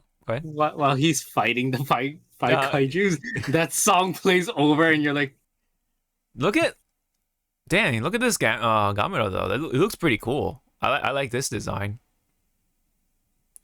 The green eyes, I mean, that's like the biggest like difference, I guess, from the usual like other color, I guess. But yeah, I like the spikes. I like the little Oh, see, this is me right now going to legendary. Hey, that fight, Daddy G. Mm-hmm. Do now. Yeah. We're all waiting. Mm-hmm. I don't care. Mm-hmm. I'll be like, I don't care how you put Gamera in the legendary universe for Godzilla. Just put him in. Mm-hmm. Yeah. I think the one in the foreground right here with the red eye and this horn right here on the top of the head like that, it looks like one of the old ones being redesigned. I think it was Barugan. I think. Hold on. I put Gamera Baragon. Bragon. Oh, Barugan. Oh yeah. Hold on. Go to image. Image. Image. Oh yeah. You're right. Yeah. It's a called it. Yeah, the rainbow motherfucker. Yeah. That's so random. There's the rainbow. Bitch. Yeah, there you go. It is a better shot right here. Yeah, it kind of looks like him, right? So, actually, hold on. I think there's actual another. Who was it? It's like G something. Jiger? Yeah, that's what this is. Yeah, that's what I was actually thinking. Jiger or Jigger? Jiger? I was gonna say Jiger. So that one. Jagger? Yeah. This one is what got the moves. I'm thinking of. This one. It might be a redesign of this one. I feel. Well, I mean, what do you think?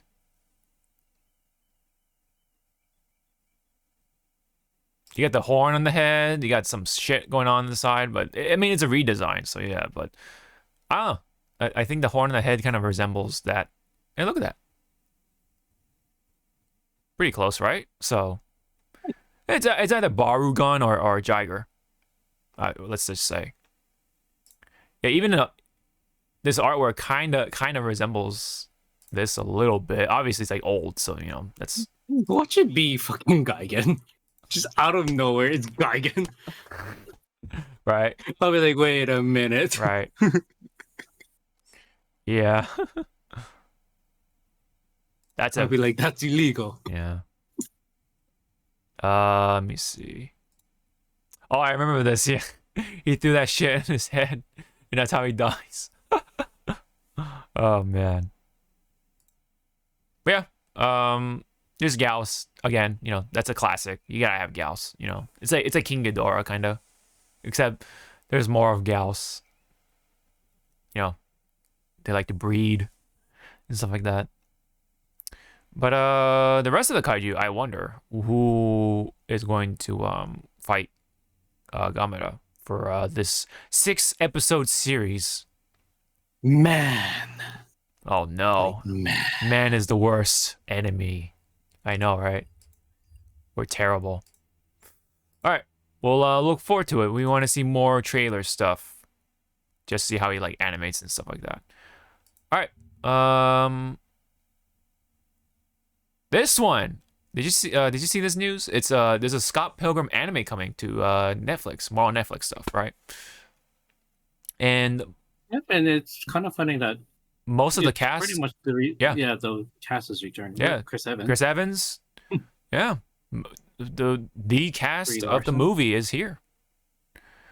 So I'll definitely watch it in English and Japanese just to see the sort of differences, right, of how the vibe goes, right? But yeah, pretty cool. I don't want to be mean about it, but to me this is kind of too late. Too late, yeah. I definitely see that. I think it should have been animated in the first place, I feel. Yeah, it should have been out when the movie, still had the high, the high. Yeah. But who knows? Maybe this is a sneak peek of maybe there's a Scott Pilgrim 2 game in the works. Yeah. I think wasn't there more to it in the comics, right? Like after, yeah, even with the movie ending, like there's more to it. Yeah, so yeah, I don't know. Maybe there's potential for more, right? So, but yeah, I mean, we don't see any like footage or anything like that. It's just names popped up on the thing. So, yep. But yeah, worth talking about, I think, because I played the game. And it's still on my PS3. I don't know if I can even like fire it up because the whole like I don't know online shit could play a part of it. But yeah. Meanwhile though, I wonder why this was like not lined up right. Let me see. Yeah, this is the same thing. This one is also. Oh yeah, this is just like a visual thing. This is straight from Netflix. You see the pictures and stuff like that with the casting and stuff like all that stuff. Brie Larson better sing that song again. Mm-hmm. Man. It's funny that two of these, at least two of these guys went to the MCU. Went to the MCU, yeah, for sure, right?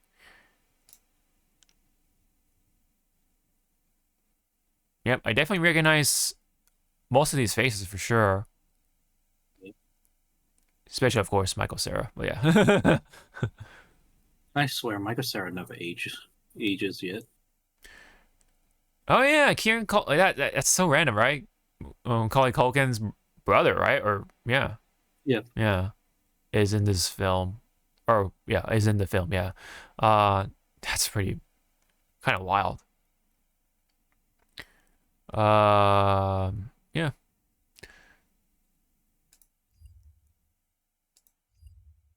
Scott Pilgrim anime is coming, so. Yep. This is just a bonus involving Pokemon because it officially ended now with Ash. There's like a lot of thank yous going out, for the voice actress Riga Matsumoto from especially another Ash voice actress, the English side of things, Sarah Natachini, I believe that's how her name is pronounced. Please forgive me if I'm butchering it, but yeah, she's thanking Rika Matsumoto for all the hard work she's done. Like she voiced Ash for like 25 plus years, right? So that's crazy, Yep. Yeah. And speaking of about Sarah, she was one of our guests here at QuaiCon. Oh, nice. And what's funny is that on her Instagram, because I saw it live, she was hunting down every Ash cosplayer. Oh yeah. And then I believe she saw like a Pikachu and she just ran to it and just hugged it. Mm-hmm. And then she was like, I think to like the Pikachu, I think she was like saying, ready for one last adventure. And I was like, don't say that. How dare you? Well, okay, so here's the thing. I mean, I read the TLDR, and this is for those the little warning for those who haven't already. Spoiler warning, whatever, right? But if you don't care, whatever, that's all right. So I believe that overall the ending is like very open, right? Because Ash just goes out on another adventure. That's how it ends. Like there's just nothing like conclusive, like, oh, I'm putting my hat up or anything like that. Like, dude, the fucker is still 10 years old. He still has a life ahead of him. So, right. So he's gonna continue his journey along with Pikachu, and that's all there is to it, right? But remember you were talking about Pidgeot, like, oh, this and that or whatever. But hey, guess what? Made his return. finally, after all those years, right? After all those years, Pidgeot made his return. I mean, but when you think about it in Pokemon like universe time, it's probably only a year pass. At most, right? Really Yeah. think about it. What, it was just like a month. I know the whole event from the original season 1 Pokemon all the way up to now has only been 1 month passing, and then you're just going like, what? Man, they must walk really fast. Or something, man. I still want to see like a side story of what you call Brock going back to visiting the Ghastly. Oh Going, yeah. like, about that dead girl. She around?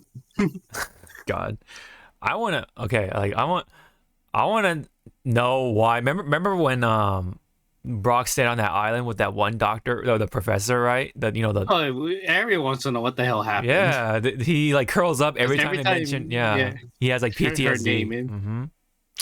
He has PTSD every time her name pops up. Maybe she was too much for him. Like he's like, yeah, I finally got this beautiful girl, and then all of a sudden it's like, what if she was like, yeah, she's like a sadist or something, right? Like like a sadistic person, like Ivy. Like behind closed doors, she's like, yep, ready, honey, it's 3:00. You know what that means? It's like, no. Yep, they got the gag ball and everything. Oh no, poor Brock. And then man. you just see what's his Pokemon? Crow going like, no, just closing the door and running. Like, whoop. Yep. He's already poisoned. He's already poisoned. I don't need a Pokemon anymore. Hearing that name. But yeah, it's always gonna be a mystery, unfortunately, I guess. So that's that. But yeah, that's pretty much it. Like apparently Team Rocket like split up at one point during the final parts, and then they got back together again. But they want to be legends now. It's like, okay, huh. I don't know what that's all about. But you want to be legends, okay? Take over Team Rocket. Yeah. Overthrow Giovanni. Yeah. And the we never got to find out like who's Ash's dad still, and I don't think anyway. And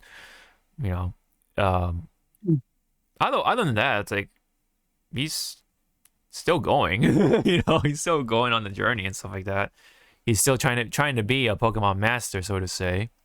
Like he may be world champion and all that stuff, but he still has a dream to accomplish. So there's that.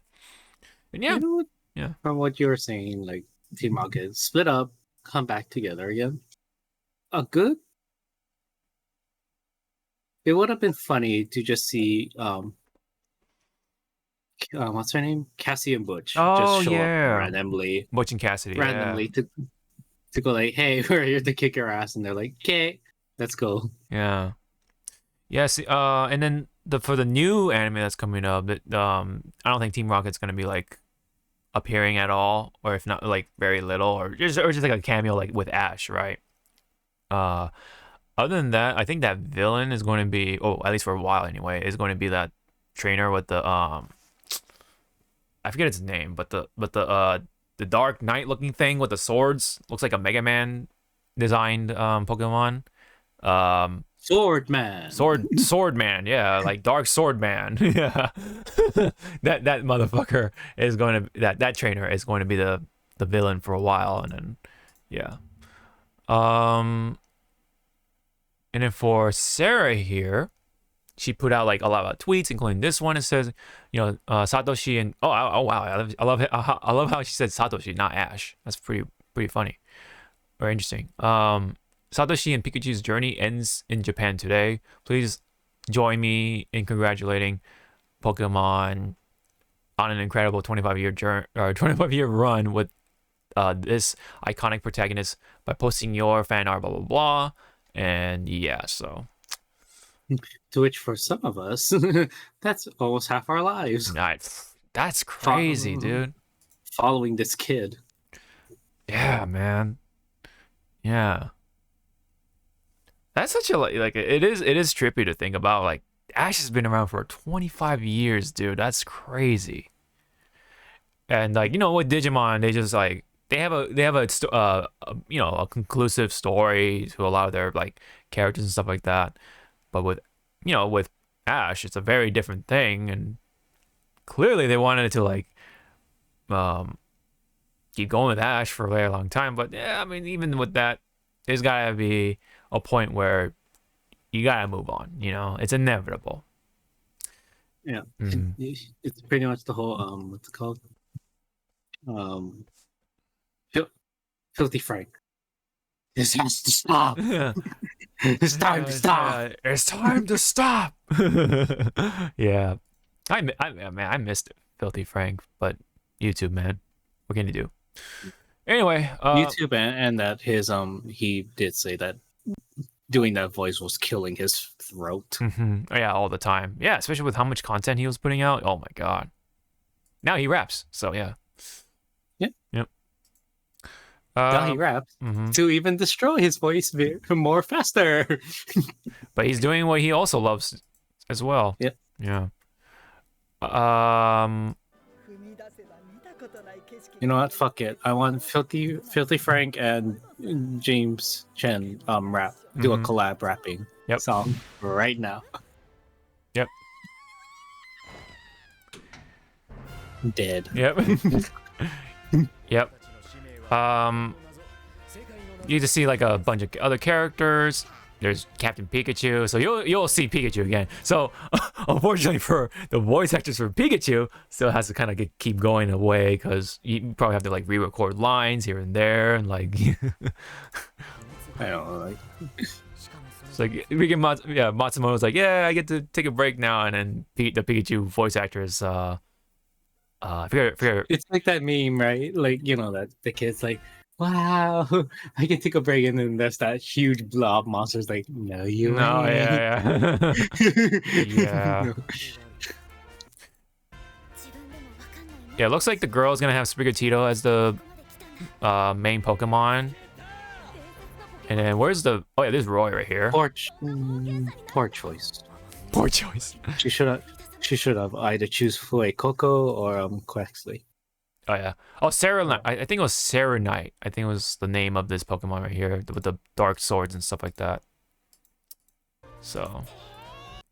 Yep. Ah! No. Stop. What are you doing? I don't know. I'm clicking stuff. I'm sorry. So I think it's Serenite or Serage. I think it was that's the name of it. So yeah. Syracuse. Cerulean City. Fuck it, man. I think it's Serage, but oh, Ceruledge. Yeah, there you go. Yeah, I was pretty close. It's this Pokemon right here. That's going to be like an antagonist Pokemon. So yep. No Team Rocket. It's just this person right here. No, I don't know if that villain is female or male or something, whatever. Let me see. Let me see if we can get the voice or whatever.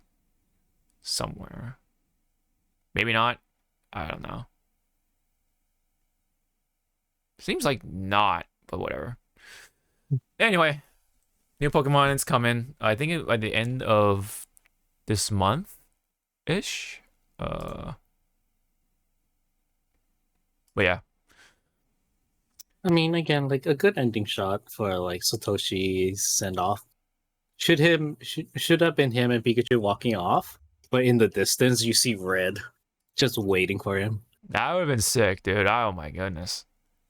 And then, as you said, it transitions into like the Game Boy intro.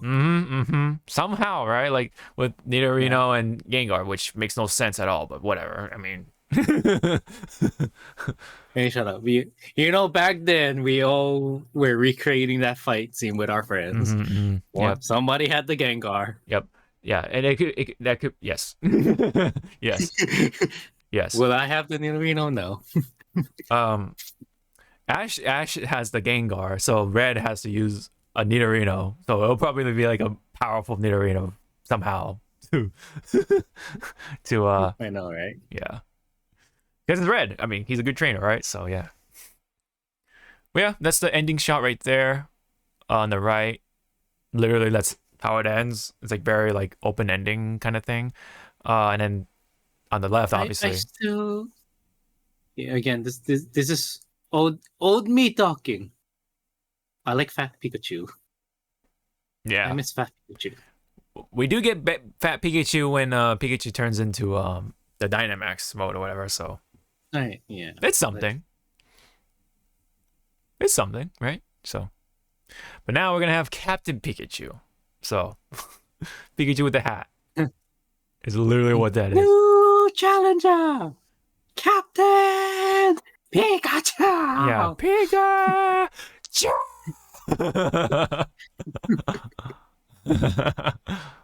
Fucking just have her announce everything, including movies. Dude, coming this fall. She gotta kill her voice, man. But hey, money, I guess, right? So. Yep. Oh yeah. I skipped over this one by Speaking accident. of video games, yeah. Go ahead. Go ahead.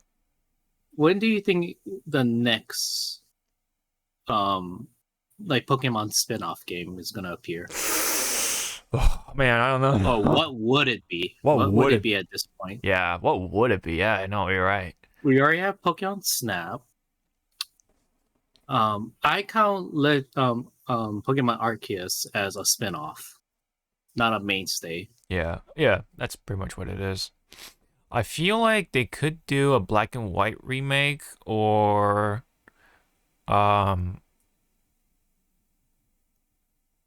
maybe one of the mystery dungeons or something. I don't know. I was gonna say it could be a good time right now to bring out or bring back Pokemon Stadium. I mean, the old one's coming to the what do you call that, Switch expansion thing? Yeah, the Switch expansion. So, but it would be a good like, hey, here's Pokemon Stadium 3 coming out soon. No, Coliseum would be pretty sick, especially with the one with the dude and the girl. Remember? So so it'll be the third one in the series. Yeah, right. Because we had the original Pokemon Coliseum, Shadow of the Dark Lugia one. Mm-hmm. Yeah. And then this one. Yeah, that one would be pretty fun, right? To at least bring back any of those Coliseum games. Yeah. God, I wish they bring those back, but I guess there's no point because the main titles are on Switch now. So, but we still don't have my game that I want because of fucking copyright and distribution right. Which one? Up the wazoo, the Project Cross Zone games. Oh yeah. Oh, you know what'd be funny for Pokemon? The Dynasty Warrior crossover. Remember that one? Oh, that wasn't that like an RPG? It was an RPG. It's like it's a tactical JRPG. Yeah. Yeah, on the 3DS. That was such a weird crossover, but man, I kind of wish it is on the Switch so I can like just play it, try it out. It'd be so funny. That's their like a side anime. They turned that game into an anime. Hey, I watch it. Damn, man, shit. I'd be like, what? Nobunaga with a fucking Pokemon? Okay, here we go. Yeah. There was some like weird choices too with some of the like historical figures with whatever pairing they had. But yeah. One last one, very brief. I'll throw this one out there, but there's gonna be an live action Moana film starring The Rock. I like to say The Rock instead of Dwayne Johnson, whatever. Funny. See, the weird thing about this is that Moana's not that old yet as a movie. Right. And they're already making a live action version. Yeah. I mean, I already saw the casting because I guess the casting people are here in Hawaii right now. Oh, wow. And then they're also making which I don't think you have it. They're making a live action Lilo and Stitch. And I saw the roll call casting for that one. Oh, wow. Which was hilariously like fucking like the wording because they're trying to look for a 7 to 8-year-old must be white with red hair and obnoxious. Oh, and I was like, oh, you're trying to.